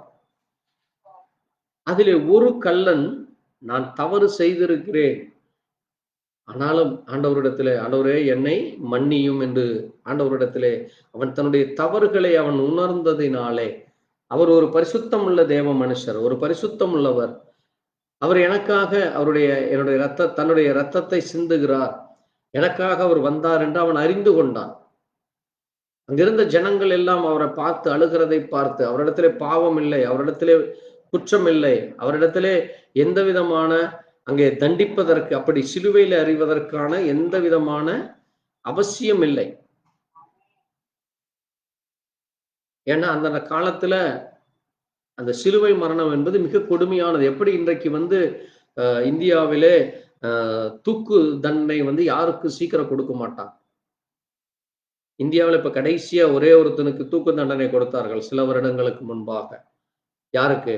அந்த பாம்பேல அங்கே 1999 நினைக்கிறேன், எனக்கு அந்த வருஷம் சரியா ஞாபகம் இல்லை. அந்த தாஜ் ஹோட்டலுங்கிற அந்த ஹோட்டலை அங்கே தீவிரவாதிகள் பயங்கரவாதிகள் அட்டாக் பண்ணதுல அதுல ஒருத்தனுக்கு தான் என்ன செய்தார்கள்? மரண தண்டனை கொடுத்தார்கள். அப்போ இன்றைக்கு அது ஒரு மிக கடுமையான தண்டனை. அதனால இந்திய அரசாங்கம் என்ன செய்வதில்லை, அப்படிப்பட்ட தண்டனையை கொடுப்பதில்லை. அதை போல அந்த நாட்களிலே மிக கொடுமையான ஒரு தண்டனை என்றால் என்னது? சிலுவையில் அறையிறது. அன்றைக்கு இருக்கின்ற ஜனங்களை சிலுவையில் என்னது? ஒரு பெரிய ஒரு மரம், ஒரு 50 அடி 60 அடிக்கு உயரமுள்ள ஒரு மரத்துல அந்த மனிதர்களை அங்கே தொங்க விட்டு 2 கைகளை விரித்து கால்களை ஆணி அடிப்பாங்க. அந்த அந்த காரியத்தை நான் உங்களுக்கு சொல்லியிருக்கிறேன். அந்த ஆணி எவ்வளவு நீளம் இருக்கும், அது ஒவ்வொன்றும் நீங்க அடிக்கிறப்போ சரீரத்திலிருந்து வருகிற ரத்தம், அதையெல்லாம் நினைச்சு அவ்வளவு கொடுமையா இருக்கு. அதைத்தான் இப்ப இந்த ஒரு நீங்க ஒரு இங்கிலீஷ் படம் கூட, பேஷன் ஒரு படம் கூட நீங்க பார்த்துருக்கலாம். அந்த படத்துல நீங்க பார்த்தீங்கன்னா, அந்த சிலுவையில கொண்டு போவதற்கு முன்பாக சாட்டை அடி அடித்து அந்த சரீரம் முழுவதும் அப்படியே ரத்த ஓட்டமாக இருக்கும். ரத்தம் வடிந்து கொண்டிருக்கும். அதெல்லாம் நம்ம பார்க்கவே முடியாது. அது எப்படி எடுத்தார்கள்னே அதை நம்ம பார்த்தாலே நமக்கே அப்படியே பயங்கரமா இருக்கும். பாருங்க, அதெல்லாம் தேவன் என்ன செய்தார்? அதை நமக்காக அவர் ஏற்றுக்கொண்டார். அப்ப அந்த சிலுவையில் அவரோடு கூட தொங்கின அந்த கள்ளன் அறிந்து கொண்டு அங்கே ஆண்டவரிடத்தில் அறிக்கை செய்கிற பொழுது, அந்த சிலுவையிலும் கூட அவனுக்கு என்ன கிடைத்தது? ஆண்டவர் சொல்றாரு, அவனை பார்த்து, நீ இன்றைக்கு என்னோடு கூட பரதேசியில் இருப்பாய் என்று சொல்லுகிறார். பாருங்க, அதே மாதிரி அங்கே தேவன் நீங்க பார்த்தீர்களானால் யூதாஸ் கூடவே இருந்தான். ஆனா அவன் என்ன செய்யல? தன்னுடைய தவறை அறிந்து கொண்டும் அந்த பணத்தின் மேல் அவன் ஆசைப்பட்டும் அந்த உலக காரியத்திலே அவன் ஆசைப்பட்டு அவன் மனம் திரும்பல. எப்படி அந்த இன்னொரு கள்ளன் அங்கே இயேசுவை பரிகாசித்து அவன் தன்னுடைய ஜீவனை இழந்து போனானோ, அதை போல யூதாசும் என்ன செய்தான்? அங்கே அவன் நான்று கொண்டு மரித்தான் என்று சொல்லப்பட்டு, இயேசு கிறிஸ்துவோடு கூட இருந்த பேதுரு இயேசுவை அங்கே 3 தரம் மறுதலித்தும் கூட, நீங்க மத்தேயு 26ஆம் அதிகாரம் 70, 71, 75 வாசித்தீங்கன்னா, அங்கே பேதுரு அங்கே மனம் கசந்து அழுது அங்கே தேவனிடத்திலே அங்கே அறிக்கை செய்து அங்கே தேவனிடத்திலே பாவ மன்னிப்பை பெற்றார். அது மட்டுமல்ல, இன்னொரு முக்கியமான ஒரு காரியம் நான் அநேக தடவை உங்களுக்கு சொல்லி இருக்கிறேன். பேதுரு பாருங்க, இயேசு கிறிஸ்து இப்படி நேராக நின்று சிலுவையிலே அவரை அறையப்பட்டார். ஆனால் பேதுரு அவரையும் சிலுவையில தான் அறைஞ்சு கொண்டாங்க.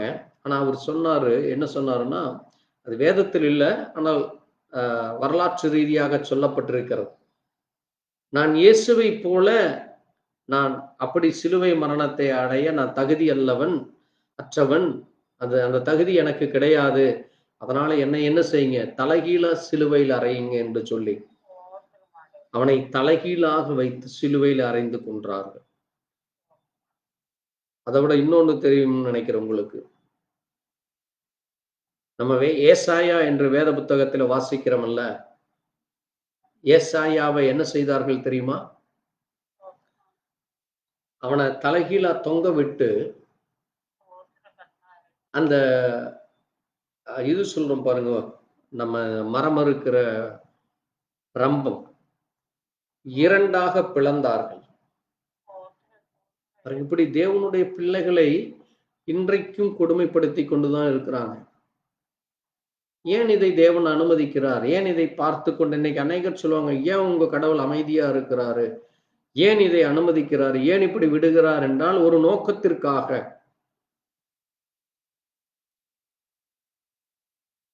அங்கே யாரெல்லாம் இப்படி அந்த ஒரு பெரிய காரியத்தை சகித்து தேவனுக்காக இந்த பூமியிலே அதை சகித்து ஏற்றுக்கொண்டு அப்படி மரித்தார்களோ, தேவன் அவர்களுக்கு ஒரு உன்னதமான ஒரு ஸ்தானத்தை வைத்திருக்கிறார். ஆமென்.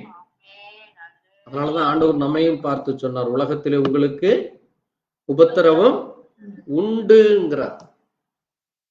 நீங்க எந்த நாளும் ஆண்டவர்கிட்ட வந்து ரொம்ப சந்தோஷமா இருக்கலாம், எனக்கு ஒரு கவலையும் கிடையாது, எனக்கு ஒரு போராட்டம் இல்லை, எனக்கு வருமானம் வந்துட்டே இருக்கு, என் குடும்பத்துல எந்த நேரம் சந்தோஷம்தான்னு யார் சொல்லுகிறார்களோ அங்கே தேவன் இல்லை. அப்ப தேவ பிள்ளைகளுக்கு ஒவ்வொரு நாளும் போராட்டம் இருக்கும். ஏனால் பாருங்க, உங்களுக்கு நன்மை வர்றப்போ அந்த நன்மையை தடை செய்ய பிசாசு யாரோ 2 பேர்த்த எழுப்பி அந்த நன்மை வர்றக்க அவன் தடை செய்வான். ஏதாவது ஒரு குழப்படி பண்ணுவான். அவனுக்கு அதுதான் வேலையே. ஒரு குடும்பமும் என்னவா இருக்கக்கூடாது? தேவனோடு கூட சந்தோஷமாக இருக்கக்கூடாது, தேவ பிள்ளைகள் மகிழ்ச்சியாக இருக்கக்கூடாது, அந்த குடும்பத்திலே அமைதி வரக்கூடாது, சந்தோஷம் இருக்கக்கூடாது என்று சொல்லி அவன் ஏதாவது ஒரு வழியிலே அதை செய்து கொண்டே இருப்பான். அதனாலதான் தேவ பிள்ளைகள் அங்கே ஜாக்கிரதையோடு பயத்தோடு இருக்க வேண்டும், குடும்பமாக தேவனுக்கு பயப்பட வேண்டும். அதனாலதான் அங்கே யோசுவாவும் சரி, அங்கே இப்போ அப்போஸ்தலர் நடவடிக்கையில நம்ம பார்க்கிறப்ப கொர்நேலியுவும் சரி, அவன் தேவனுக்கு பயப்பட்டு நானும் என் வீட்டாருமோ என்றால் கர்த்தரையே சேவிப்போம். அங்கே கொர்நேலியோ தன் வீட்டாரோடு கூட தேவனுக்கு பயந்து, தன் பிள்ளைகளோடு கூட தேவனுக்கு பயப்பட்டு அவர்கள் நடந்தார்கள் என்று சொல்லப்பட்டது. அப்ப குடும்பத்தோட நீங்க தேவனுக்கு உண்மையாக நடக்கிற பொழுது போராட்டங்கள் வரும், பிரச்சனைகள் வரும், தடைகள் வரும், இடையூறுகள் வரும். ஆனால் தேவன் கூட இருந்து, அது கொஞ்ச நாளைக்கு இருக்கிற மாதிரி தெரியும் நமக்கு. ஒரு சின்ன தடைகள் வர்ற மாதிரி இருக்கும். ஆனால் அந்த தடைகள் மூலமாக நமக்கு இரட்டிப்பான ஆசீர்வாதத்தை தேவன் கொடுப்பார். ஆமென். அதான் தேவ பிள்ளைகளுக்கு, மற்றவர்களுக்கு தேவன் அதை கண்டுக்கவே மாட்டார். அவர்களுக்கு அந்த நேரத்துல ஐஸ்வர்யம் இருக்கிற மாதிரி இருக்கும், சந்தோஷம் இருக்கிற மாதிரி இருக்கும். ஆனால் அது மரணத்திலே கொண்டு போய் முடியும். ஆனால் தேவ பிள்ளைகளுக்கு தான் தேவனுடைய சமாதானம், போராட்டம் இருந்தாலும் முடிவிலே அது நமக்கு இரட்டிப்பான மகிழ்ச்சியை தரும். ஆமென். பார்ப்பதற்கு நமக்கு ஒரு தடைகள், இடையூறுகள் மாதிரி இருக்கும். பாருங்க, இயேசு கிறிஸ்து சிலுவையை சுமந்து கொண்டு போறப்ப அந்த வழியாக ஒருத்தர் வருகிறார். நீங்க மத்தேயு 27ஆம் அதிகாரத்திலேயும் லூக்கா 23ல நீங்க வாசித்தீங்கன்னா வாசிங்க. லூக்கா 23:26 வாசிங்க. அவர்கள் இயேசுவை கொண்டு போகிற போது நாட்டிலிருந்து வருகிற சீரனே ஊரானாகிய சீமோன் என்கிற ஒருவனை பிடித்து சிலுவையை அவர் பின்னே சுமந்து கொண்டு வரும்படி அதை அவன் மேல் வைத்தார்கள். பாருங்க, அந்த வழியாக சீரனே என்கிற ஒரு ஊர், உங்களுக்கு தெரியும். இந்த சீரனே ஊர் பத்தி வேதத்தில் இன்னும் 2-3 காரியங்கள் எல்லாம் இருக்கு. இப்ப நம்ம அதுக்குள்ள போக வேண்டாம். இப்போ அந்த ஊரில் இருந்து ஒருத்தன் வருகிறார். அவன் பேர் என்னது? சீமோன். அந்த சீமோனை பிடிச்சு, நீங்க மத்தேயு 27:32 சொல்லுது, பலவந்தமாய் அவனை சிலுவை சுமக்க வைத்தார்களாம்.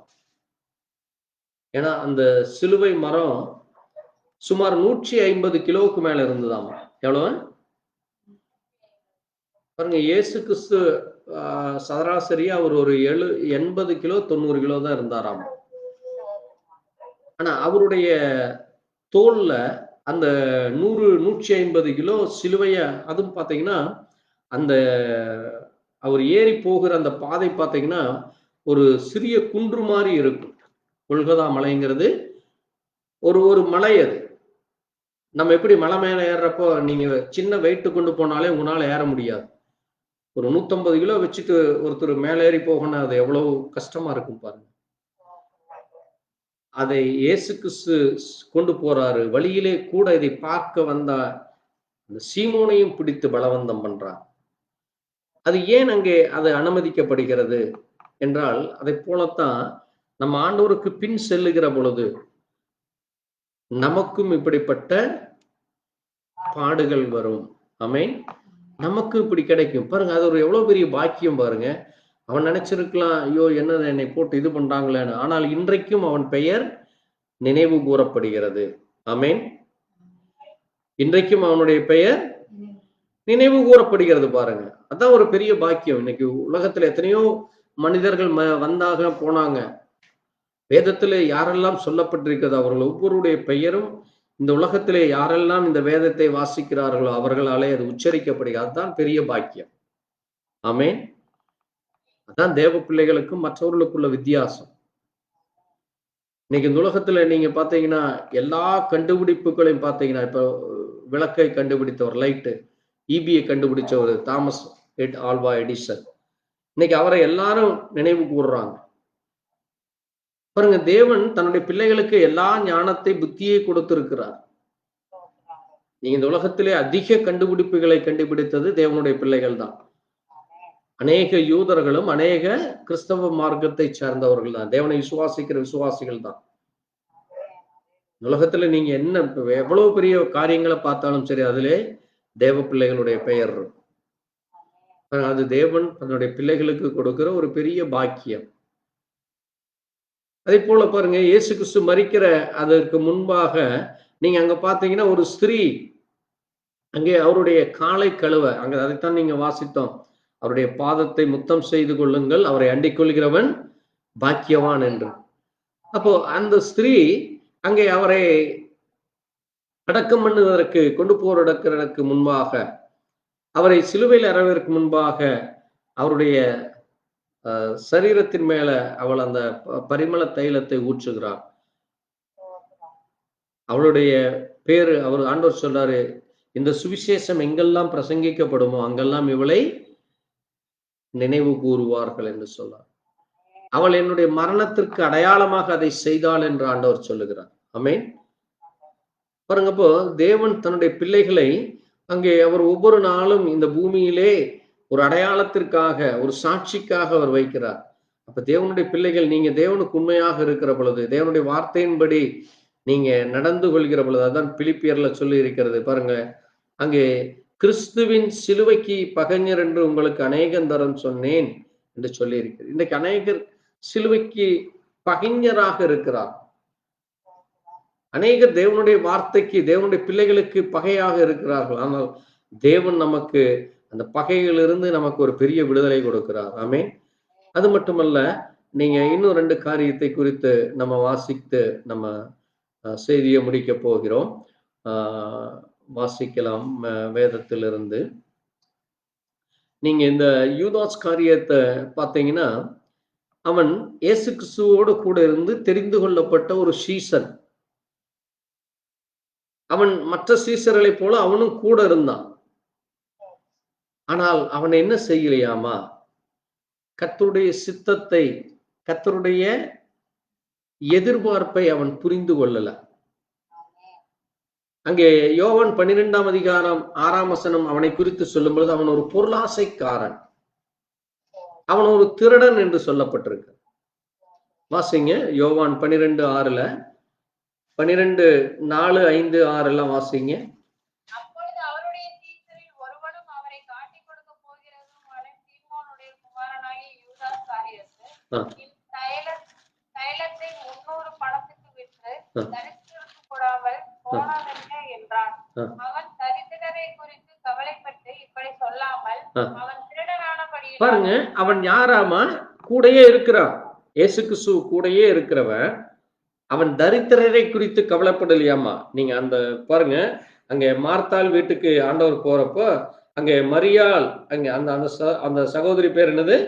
மரியாள். அவள் வெளியேற பெற்ற ஒரு தைலத்தை ஆண்டவருடைய பாதத்துல ஊற்றி அதை தன்னுடைய தலைமயிரினாலே கழுவி கொண்டு இருக்கிறாள். அதுல இன்னொரு ரகசியத்தை நீங்க கவனிச்சீங்கன்னா தெரியும். அதுல பாருங்க, அதை கவனிச்சீங்கன்னா உங்களுக்கு நல்லா தெரியும். அதை இயேசு கிறிஸ்துவினுடைய பாதத்துல போட்டதுனால அவர் மகிமைப்பட்டாரோ, அல்லது இயேசு அவளை குறித்து நீ எனக்கு ரொம்ப நல்ல காரியம் செய்துட்டாயின்னு அவர் சொல்ல. அங்க ஒண்ணு சொல்லி இருக்குது, கவனிச்சீங்களா? என்னது? அந்த வீடு முழுவதும் பரிமளத்தினால் நிறைந்திருந்தது. அந்த வீட்டுல அந்த வாசம் வந்தது. ஆமென். பாருங்க, தேவ பிள்ளைகள், நீங்க தேவனுக்காக உண்மையாக ஒரு காரியத்தை செய்யும் பொழுது நீங்க செல்லுகிற இடம் அது ஒரு நறுமணத்தை கொடுக்கும். ஆமென். இன்னைக்கு ஒரு சிலர் சொல்லுவாங்க, ஒரு சிலர் அவன் பேசினாலே ஒரு ஸ்மெல் வருது, அல்லது அவன் வந்தாலே அங்கே துக்ககரமான காரியம் நடக்குது, அவன் அவன் ஏதாவது கூட வந்தா எனக்கு பிரச்சனைகள் வருகிறது, அல்லது கூட உட்கார்ந்து இருக்கிற பொழுது எனக்கு பிரச்சனைகள் வருகிறது என்று சொல்லுவார்கள். ஆனால் இந்த ஸ்திரீ, அவள் செய்த அந்த காரியம் அந்த வீடு முழுவதும் பரிமள தைலம். அதான் தேவ பிள்ளைகள். அப்ப நீங்க தேவனுக்காக ஒரு நன்மைகளை செய்கிற பொழுது அதன் மூலமாக அங்கு இருக்கிறவர்களுக்கு என்ன கிடைக்குது? நன்மைகள் கிடைக்கிறது. புரியுதா உங்களுக்கு? நீங்க தேவனுக்காக உண்மையாய் ஒரு காரியத்தை செய்கிற பொழுது உங்கள் மூலமாய் உங்களை சுற்றி இருக்கிறவர்களுக்கு நன்மை கிடைக்கிறது. அந்த வீடு முழுவதும் எப்படி இருந்ததாமா? பரிமள தைலத்தால் இருக்கிறது என்று சொல்லப்பட்டிருக்கிறது. அது மட்டுமல்ல, அந்த யூதாஸ் காரியாத்தை என்ன செய்கிறான் பாருங்க, அது தேவனை குறித்து அவன் அறிந்து கொள்ளாமல், தேவனுடைய காரியத்தை புரிந்து கொள்ளாமல், அவனுடைய சிந்தையே எப்படி இருந்ததாமா? அவன் திருடனும், அது மட்டுமல்ல பணப்பையை வைத்து கொண்டு அதில் போட்டிருக்கிற சுமந்து கொண்டிருக்கிறவனாக இருக்கிறான். லூக்கால நீங்க அவனை குறித்து சொல்றப்போ அதே நீங்க யோவான்ல சொல்லிது, அவன் ஒரு துரோகி என்று சொல்லி இருக்கு. அவன் எப்படிப்பட்டவன்? துரோகி. அதே மாதிரி யோவான் 13ஆம் அதிகாரத்தில் அவன் பரிசுத்தம் இல்லாதவன் என்று சொல்லியிருக்கு. யோவான் 6ஆம் அதிகாரத்தில் அவன் பிசாசுக்கு இடம் கொடுக்கிறான். அவனுடைய யோசனைகள் துன்மார்க்கனுக்குரிய யோசனைகளாக இருக்கிறது. அது மட்டும் இல்ல, பாருங்க மத்தேயுல நீங்க பாத்தீங்கன்னா அவன் காட்டு கொடுக்கிற சமயத்தை அவன் காத்திருக்கிறான். இயேசுவை எப்ப காட்டி கொடுக்கலான்னு சொல்லி சமயத்தை பார்த்து கொண்டிருக்கான், நேரத்தை காத்து கொண்டிருக்கான். நம்ம எப்ப காட்டி கொடுக்கலாம், ஏன்னா பணத்தை வாங்கிட்டான், லஞ்சம் வாங்கி. இன்னொன்று பாருங்க, அவன் ஆண்டவரோடு கூட இருப்பதை விட்டு விட்டு யோவான் 18ஆம் அதிகாரத்துல சொல்லுது, அவன் எதிரிகள் கூட்டத்துல போய் சேர்ந்து இயேசுவை கொலை செய்கிற அந்த கூட்டத்திலே போய் இயேசுவை காட்டி கொடுப்பதற்கு அவன் என்ன செய்தான்? பணத்தை வாங்குவதற்காக அவர்களோடு போய் கொண்டு உறவு வைத்துக் கொண்டான். ஏன் இதை சொல்லுகிறேன் என்றால், ஒரு மனிதனுக்கு பணாசை வரும் பொழுது, ஒரு மனிதனுக்கு உலகத்தை குறித்து ஆசை வருகிற பொழுது, அவனுடைய எண்ணங்கள், சிந்தனைகள், அவனுடைய வழிகள், அவனுடைய யோசனைகள், அவனுடைய காரியங்கள் முழுவதும் தேவனுக்கு விரோதமாக இருக்கும். ஆமென். பாருங்க, அதனாலதான் ஆண்டவர் சொன்னாரு, இந்த பூமியிலே ஒன்றும் இல்லை, எல்லாம் நான் உனக்கு தர்றேன், முதலாவது தேவனுடைய ராஜ்யத்தையும் நீதியும் தேடு. அப்ப நீங்க தேவனுடைய சித்தத்தை, தேவனுடைய அந்த பரிசுத்தத்தை, தேவனுடைய ஆலோசனைகளை, தேவனுக்காக நீங்கள் காத்திருக்கிற பொழுது, தேவனோடு கூட தங்கி இருக்கிற பொழுது, தேவனை எல்லாவற்றையும் உங்களுக்கு கொடுப்பார். நீங்க தேவனுடைய இடத்துலையும் கொஞ்ச நேரம் இருக்கிறது, உலகத்தானோடையும் போய் கொஞ்ச நேரம் இருந்து அவங்ககிட்ட ஆலோசனை கேட்கிறது, அவனுடைய வழிகளிலே போவது, அவனை போல பரிசுத்தம் இல்லாமல், அவனை போல பிசாசுக்கு இடம் கொடுக்கிறதும், அவனை போல பொருளாசைகள் மேலே ஆசைப்படுகிறதும், திருட்டு சம்பந்தமான காரியத்தை அல்லது தேவனை குறித்து புரிந்து கொள்ளாமல் இப்படிப்பட்ட சிந்தைகள் உள்ள பொழுது, அது நம்மை தேவனிடத்திலிருந்து வருகிற நன்மைகளை பெற்றுக்கொள்ள அது தடையாக இருக்கும். அதனாலதான் அவனால் என்ன செய்ய முடியவில்ல, மனம் திரும்புவதற்கு அவனுக்கு அந்த சிந்தையே வரல. அவன் மனம் திரும்பாததுக்கு மிக முக்கியமான காரணம் என்ன? பேதுரு மனம் திரும்பினான், அவன் திரும்பவும் அவன் இயேசு கிறிஸ்து கிட்ட தான் வந்தான். ஆனா இவன் என்ன செய்யல, இவன் ஒரு பொருள் ஆசைக்காரன், இவன் ஒரு திருடன், இவன் பரிசுத்தம் இல்லாதவன், அவன் பிசாசுக்கு இடம் கொடுக்கிறான், துன்மார்க்கருடைய ஆலோசனையிலே நடக்கிறான், காட்டி கொடுக்கிற சமயத்தை அவன் எதிர்பார்த்துட்டு இருக்கிறான், திருடர்கள் கூட்டத்தோடு போய் உட்கார்ந்து அவர்கள்கிட்ட ஆலோசனை கொடுக்கிறான். பாருங்க, அப்படிப்பட்ட ஒரு சிந்தை அவனுக்குள்ள இருந்தது, அப்படிப்பட்ட யோசனைகள் இருந்ததுனாலதான் அவன் கடைசியில் அவன் முடிவு எப்படி இருந்தது? அவன் 4 கொண்டு செத்தான் என்று வேதம் சொல்லி அவன் தன்னைத்தானே அழித்து கொண்டான். அந்த தவறுகள் நமக்கு ஒரு முன் உதாரணமாக வேதத்திலே சொல்லப்பட்டிருக்க.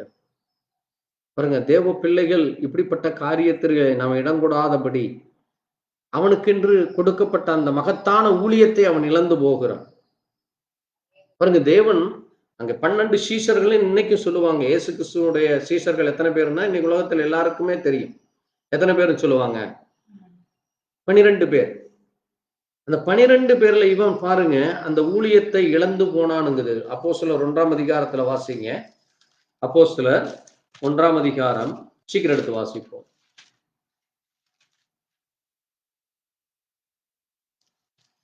எடுத்து வாசிங்க. அப்போஸ்தலர் 1ஆம் அதிகாரம் 24ஆம் வசனத்தை வாசிங்க. 20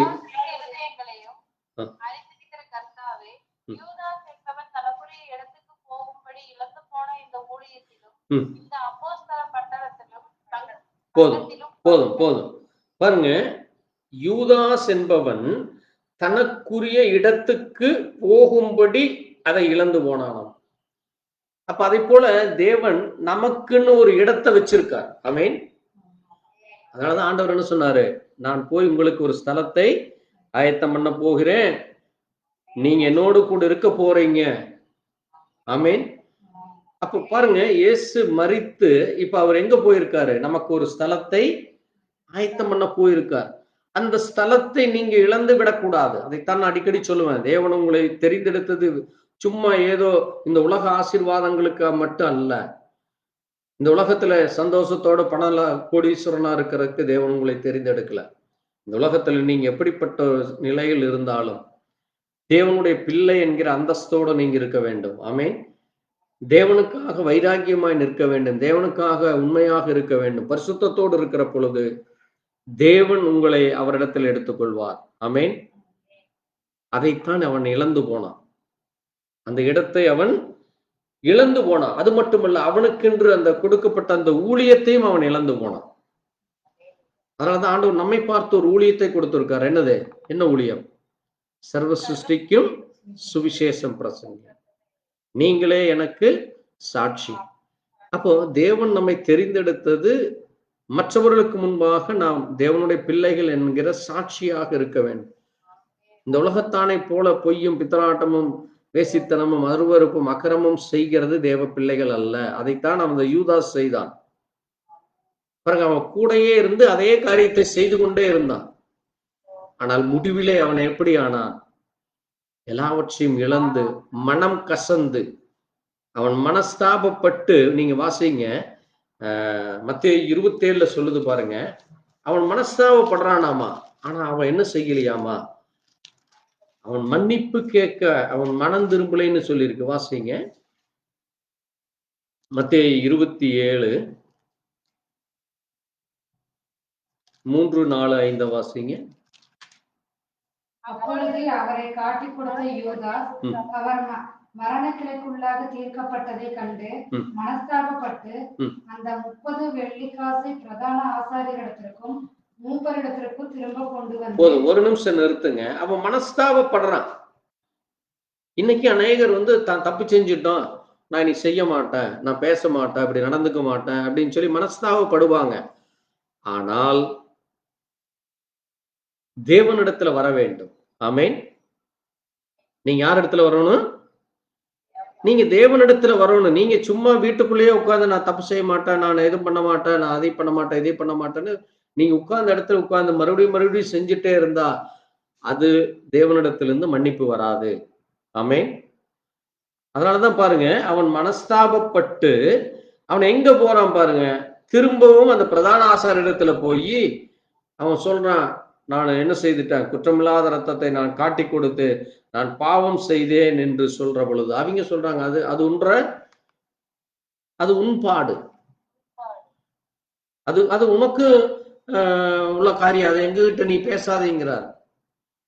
பாருங்க, அதுதான் சாசானுடைய தந்திரம். எனக்கு தெரியாதப்பா, நீ தானே பாவம் செஞ்ச, நீயே அழிஞ்சு போய்க்க, நீயே முடிவெடுத்துக்க, நீ என்ன பண்ணாலும் சரின்னு கையை கழுவி விட்டுருவான். அதைத்தான் அவர்கள் செய்தார்கள். அது உன்பாடு, எங்களுக்கு என்ன. பாருங்க, அவங்க பணம் கொடுத்து காட்டி கொடுன்னு சொல்லி, இப்ப அவன் போய் ஐயோ நான் அப்படி காட்டி கொடுத்துட்டேனே, அவர் குற்றம் இல்லாதவர், அவர் உண்மையுள்ளவர், அந்த ரத்தத்தை நான் காட்டி கொடுத்துட்டேனே, நான் பாவம் செஞ்சுட்டேன்னு சொல்லி அவன் மனஸ்தாபப்படுறான். இப்ப இவங்க என்ன பண்ணிருக்கணும், அடடா அப்படியா, எங்களுக்கும் தெரியல, சரி நீ சொன்னதுனால நாங்க நீ ஏதோ ஒன்று பண்றங்கிற மாதிரி இல்லாம, எங்களுக்கு என்ன, அது உன்பாடு. பாருங்க, அப்ப அவன் என்ன செய்கிறான் பாருங்க, அந்த வெள்ளிக்காசை எடுத்து கொண்டு போய் தேவாலயத்திலே எரிந்து விட்டு, தேவாலயத்திலே அவன் நினைச்சிட்டான் தேவாலயத்தில் எரிஞ்சா தேவனிடத்துல இருந்து மன்னிப்பு கிடைக்கணும். அதல்ல, நீங்க போய் தேவனிடத்திலே நேரடியா மன்னிப்பு கேட்க வேண்டும். அவன் தேவனிடத்துல போகல, அவன் என்ன செய்கிறானாமா, புறப்பட்டு போய் 4 கொண்டு செத்தான். அதனாலதான் அங்க அப்போஸ்தலர் 1:24 சொல்லுது, அவன் நரகத்துக்கு போனானாம். அவன் எங்க போகிறான்? நரகத்துக்கு போகிறான். அவனுக்கு கொடுக்கப்பட்ட அவன் ஊழியத்தை இழந்து போனான்.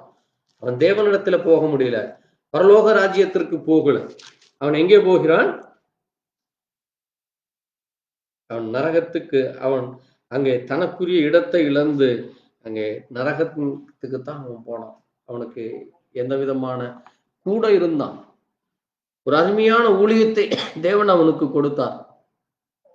இன்னொன்று பாருங்க, அவனை ஆண்டவர் என்ன சொன்னார் தெரியுங்களா? உங்க 12 பேரும் எங்க எழுதப்பட்டிருக்குனாரு? உங்களுடைய 12 பேருடைய பெயரும் ஜீவ புஸ்தகத்தில் எழுதியிருக்குன்னாரு. ஆனா அந்த ஜீவ புஸ்தகத்திலிருந்து பேரை கிறுக்கி போட்டாராம். புரிஞ்சுக்குங்க. அப்ப அதனாலதான் நான் அடிக்கடி எல்லாரையும் எச்சரிக்கிறது, நானும் தேவனுடைய பிள்ளை, ஞானம் ஞானச்சானம் எடுத்துட்டேன், நானும் இப்படி அப்படி என்று சொல்லி நம்ம மேட்டுமை செய்யக்கூடாது. ஒவ்வொரு நாளும் பயத்தோடு ஞானத்தோடு புத்தியோடு நடந்து கொள்ள வேண்டும். நம்ம எப்ப தவறி விழுவோம், எப்போ பாவத்துல விழுவோம்னு பிசாசு துடிச்சிட்டு இருக்கிறான். பாருங்க, அந்த 3.5 வருஷம் பிசாசு காத்து கொண்டே இருக்கிறான். எப்படியும் இவனை யூதாசை விடக்கூடாதுன்னு சொல்லி காத்துட்டு கடைசி நேரத்துல பணத்தை கொடுத்து யூதாசை அவன் ஏமாத்திட்டான். வெறும் 30 வெள்ளிக்காசு. அதுதான் பிசாசு செய்யற தந்திரம். சின்ன ஒரு ஆசை காட்டி பாருங்க, ஒரு பெரிய ஒரு கிறிஸ்தவ பாடகர் உங்களுக்கு தெரியும், எவ்வளவு பேரும் புகழோடு இருந்தார். இன்னைக்கு என்னாச்சு? இன்னைக்கு கிறிஸ்தவ மார்க்கத்துக்கே மிகப்பெரிய ஒரு அவமானமாக இருக்கிறது. அதான் பிசாசு செய்யற தந்திரம். அதனால தேவ பிள்ளைகள், நம்ம அங்கே தேவன் நமக்கு கொடுத்த அந்த காரியத்தை நம்ம எச்சரிக்கையோடு இருக்க வேண்டும். அங்க யோவான் 13ஆம் அதிகாரத்துல அவனை குறிச்சு சொல்றப்ப, அவன் சுத்தம் உள்ளவனாக இல்ல, அவன் கால்கள் கழுவாம அவன் எந்திரிச்சு போறான். அவன் என்ன செய்கிறான்? நம்ம அப்பம் புசிக்கிறவனும் குதிங்காலை தூக்குறவன்னு ஆண்டவர் சொல்றார். குதிங்கால தூக்குறவன் என்னது? எட்டி உதைக்கிறதுக்கு தயாராயிட்டான்னு அர்த்தம். ஆண்டவர் சொல்றாரு, உங்களில் ஒருவன் என்னை காட்டி கொடுப்பான். அப்ப யூதாசும் கேட்கிறான், நானோ அப்படின்னு கேட்கிறான். அது வரைக்கும் அவனுக்கு தெரியல. அதுக்கு முறைதான் அவன் போய் பணத்தை வாங்குறான். பாருங்க, ஆண்டவர் அந்த அப்பத்தை கொடுக்கிறப்போ அவனும் கூட இருந்து அந்த முதலாவது கட்டளையில அவனும் அந்த அப்பத்தை வாங்குறான். அது மட்டும் இல்ல, மத்தேயுல நீங்க 26ஆம் அதிகாரத்துல ஆண்டவர் அவனை பார்த்து என்ன சொல்றாரு? சிநேகிதனேங்கிறார். லூக்கா 22:48 சொல்லுது, ஆண்டவர் அவனை பார்த்து, நீ முத்தத்தினாலயா மனுஷகுமாரனை கட்டி கொடுக்கிறாய்ன்னு சொல்ல. பாருங்க, இவ்வளவு தூரம் அவனை குறித்து தேவன் அங்கே அறிந்திருக்கிறார். ஆனாலும் கூட வச்சிருந்தார். ஆனால் அவனுக்கு என்ன கிடைக்கல? நித்திய ஜீவன் கிடைக்காமல் அவன் அதை இழந்து போனான். தேவ பிள்ளைகளாகிய நாமும் தேவன் நமக்காக மரித்ததை அறிந்து கொண்டு தேவன் நம்மை சேர்த்து கொண்டு வைத்திருக்கிறார். நமக்காக அவர் ஒரு உன்னத ஸ்தானத்தை வைத்திருக்கிறார். அவர் நமக்காக மரித்திருக்கிறார். அதை நாம் நினைத்து ஒவ்வொரு நாளும் தேவனுக்காக வைராக்கியம் உள்ளவர்களாய், உண்மை உள்ளவர்களாய், பிரியம் உள்ளவர்களாய் நடந்து கொள்ள தேவன் நமக்கு கிருபை கொடுக்கிறார். அதனாலதான் நம்ம சிலுவையின் பகைஞர் அல்ல. நம்ம யாரு கிடையாது? சிலுவைக்கு பகைவர்கள் அல்ல. நாம் சிலுவையை நேசிக்கிறவர்களாக இருக்க வேண்டும். சிலுவையை குறித்து நம்ம ஒவ்வொரு நாளும், அதனாலதான் அங்க நீங்க 1 கொரிந்தியர்ல வாசிக்கிறப்ப பவுல் சொல்றாரு, சிலுவை பற்றின உபதேசம் கெட்டு போகிறவர்களுக்கு பைத்தியமாயிருக்கிறது, ரட்சிக்கப்படுகிற நமக்கும் அது ஜீவ பலனாக இருக்கிறது. வாசிங்க அந்த வசனத்தை. 1 கொரிந்தியர் 1ஆம் அதிகாரம் 17-18. 18-19. பாருங்க, சிலுவையை பற்றின உபதேசம் பாருங்க, கெட்டு போறவங்க தான், அதை குறிச்சு சிந்தையே இல்லாதவங்க, எச்சரிக்கை இல்லாதவங்க, அஜாக்கிரதையா இருக்கிறவங்களுக்கு அது பைத்தியமா இருக்கு. என்னடா சிலுவை சிலுவைன்னு சொல்றாங்களேன்னு சொல்லி அது பைத்தியமா இருக்கு அவங்களுக்கு. ரட்சிக்கப்படுகிற நமக்கு அதுதான் பலன். ஆமென். அந்த சிலுவையை நாம நோக்கி பார்க்கிறோம். என் நேசு எனக்காய் மரித்தார், என் நேசு எனக்காக ரத்தத்தை சிந்தினார். எனக்கு இந்த பூமியில இருக்கிற ஆசீர்வாதத்தை விட, நன்மையை விட, நான் அழிந்து போவதை விட நான் நித்திய ஜீவனை பெற்று என்றைக்கும் அவரோடு கூட இருப்பேனுங்கிறது தான் விசுவாசம். ஆமென். அதுதான் தேவ பலன். பாருங்க, அதனாலதான் சொல்றாரு, ஞானிகளுடைய ஞானத்தை நான் அழித்து புத்திசாலியுடைய புத்தியை அவமாக்குவேன் என்று சொல்றார். இன்னைக்கு உலகத்துல அநேகர் ஞானிகளை போல பேசுவாங்க, புத்திசாலி மாதிரி பேசுவாங்க. ஆனால் அதை தேவன் அழித்து போடுகிறார். ஆமென். நாங்களோ சிலுவையில் அறையப்பட்ட கிறிஸ்து இயேசுவை பிரசங்கிக்கிறோம். 23ஆம் வசனம் சொல்லுது, நாங்களோ சிலுவையில் அறையப்பட்ட கிறிஸ்து இயேசுவை பிரசங்கிக்கிறோம். அவர் யூதருக்கு இடரலாயும், அவர் யூதர்களுக்கு இடரலா இருந்தார். அதனாலதான் அவர்கள் அவரை சிலுவையில் அறைந்தார்கள்.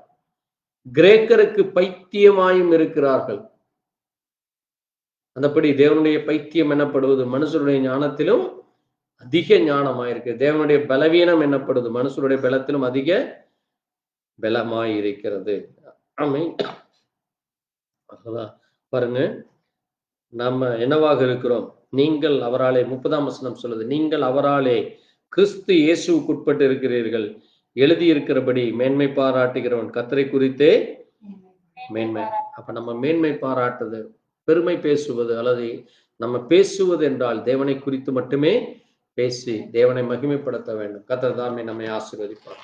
நாம் ஜெபிக்கலாம். எங்களை நேசிக்கிற எங்கள் நல்ல ஆண்டவரே, கர்த்தராகிய இயேசு கிறிஸ்துவே, இந்த நேரத்திலே நீர் எங்களுக்காக சிலுவையிலே மரித்து எங்களுக்காக உடைய ரத்தத்தை சிந்தி நீர் ஒரு நோக்கத்திற்காக இந்த காரியத்தை செய்தீரப்பா. அதை நாங்கள் விசுவாசிக்கிறோம். எங்கள் எல்லா பலவீனங்கள், இந்த பூமியிலே காணப்படுகிற உபத்திரவங்கள், போராட்டங்கள் மத்தியில் இருந்து எங்களுக்கு விடுதலை கொடு. எங்களுக்காக ஒரு நித்திய ராஜ்யத்தை, ஒரு ஸ்தலத்தை நீர் ஆயத்தப்படுத்தி இருக்கிறீரப்பா.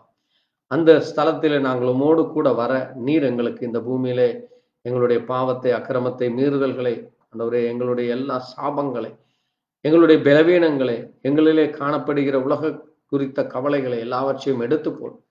தேவ கிருபையும் தேவ தயவையும் கொடுத்து நாங்கள் நித்திய ஜீவனை சுதந்தரித்துக் கொள்ள நீர் எங்களுக்கு இரக்கம் பாராட்டுகிறீரப்பா. தேவன் தாமே நீர் அந்த நித்திய ஜீவனை எங்களுக்காக கொடுத்ததை நாங்கள் ஆண்டவரே, அப்பா பிதாவே என்று அதை ஏற்றுக்கொள்ள, நாங்கள் உம்மை அனுசரிக்க, உம்மை அங்கீகரிக்க, உம்முடைய வார்த்தையின்படி ஜீவிக்க நீர் எங்களை அங்கீகரித்ததற்காய் ஸ்தோத்திரம். நீர் எங்களை ஏற்றுக்கொண்டதற்காய் ஸ்தோத்திரம். நீர் எங்களை ஆண்டவரே கர்த்தாவே உம்முடைய மகனாய் மகளாய் தெரிந்து கொண்டதற்காய் ஸ்தோத்திரிக்கிறோம். தேவ தயவும் தேவ கிருபையும் உம்முடைய பிள்ளைகளாக எங்களுக்கு தொடர்ந்து கிடைக்கட்டும். நாங்களும் உம்முடைய வார்த்தையின்படி ஜீவிக்க, அது சிலுவை பற்றின உபதேசம் கெட்டுப்போர்களுக்கு பைத்தியமா இருக்கிறது, ரட்சிக்கப்படுகிற நமக்கு அது தேவ பலனாய் இருக்கிறது. அந்த தேவ பலனை பெற தேவ கிருபை எங்களுக்கு தரும், தேவ இரக்கத்தை தான் தொடர்ந்து நம்முடைய சற்றினிலே மூடி மறைத்து வழிநடத்த வேண்டுமா? இயேசு கிறிஸ்துவின் பரிசுத்த நாமத்திலே ஆமென். என் ஆத்மாவே கர்த்தரை முழு உள்ளமே பரிசுநாமத்தை என் ஆத்மாவே கர்த்தரை கர்த்தர் செய்த சகல உபகாரங்களும் மறவாதே. ஆமென். அல்லேலூயா. நம் ஆண்டவராகிய இயேசு கிறிஸ்துவினுடைய கிருபை, தேவனுடைய அன்பு, பசுத்தாவின் இன்னும் மீண்டும் சதா காலங்கள் நம் அனைவரோடு கூட இருப்பதாக. ஆமென். அல்லேலூயா. கர்த்தர் ஸ்தோத்திரம். கர்த்தர் தாமே உங்கள் ஒவ்வொருவரையும் ஆசீர்வதி. எங்களுக்காய், எங்களுடைய ஊழியங்களுக்காய் ஜெபித்துக் கொள்ளுங்கள். கர்த்தர் உங்களோடு கூட இருப்பாராக. ஆமென். அல்லேலூயா. ஸ்தோத்திரம் ஆண்டவரே, ஸ்தோத்திரம். கர்த்தருக்கு ஸ்தோத்திரம், ஸ்தோத்திரம், ஸ்தோத்திரம்.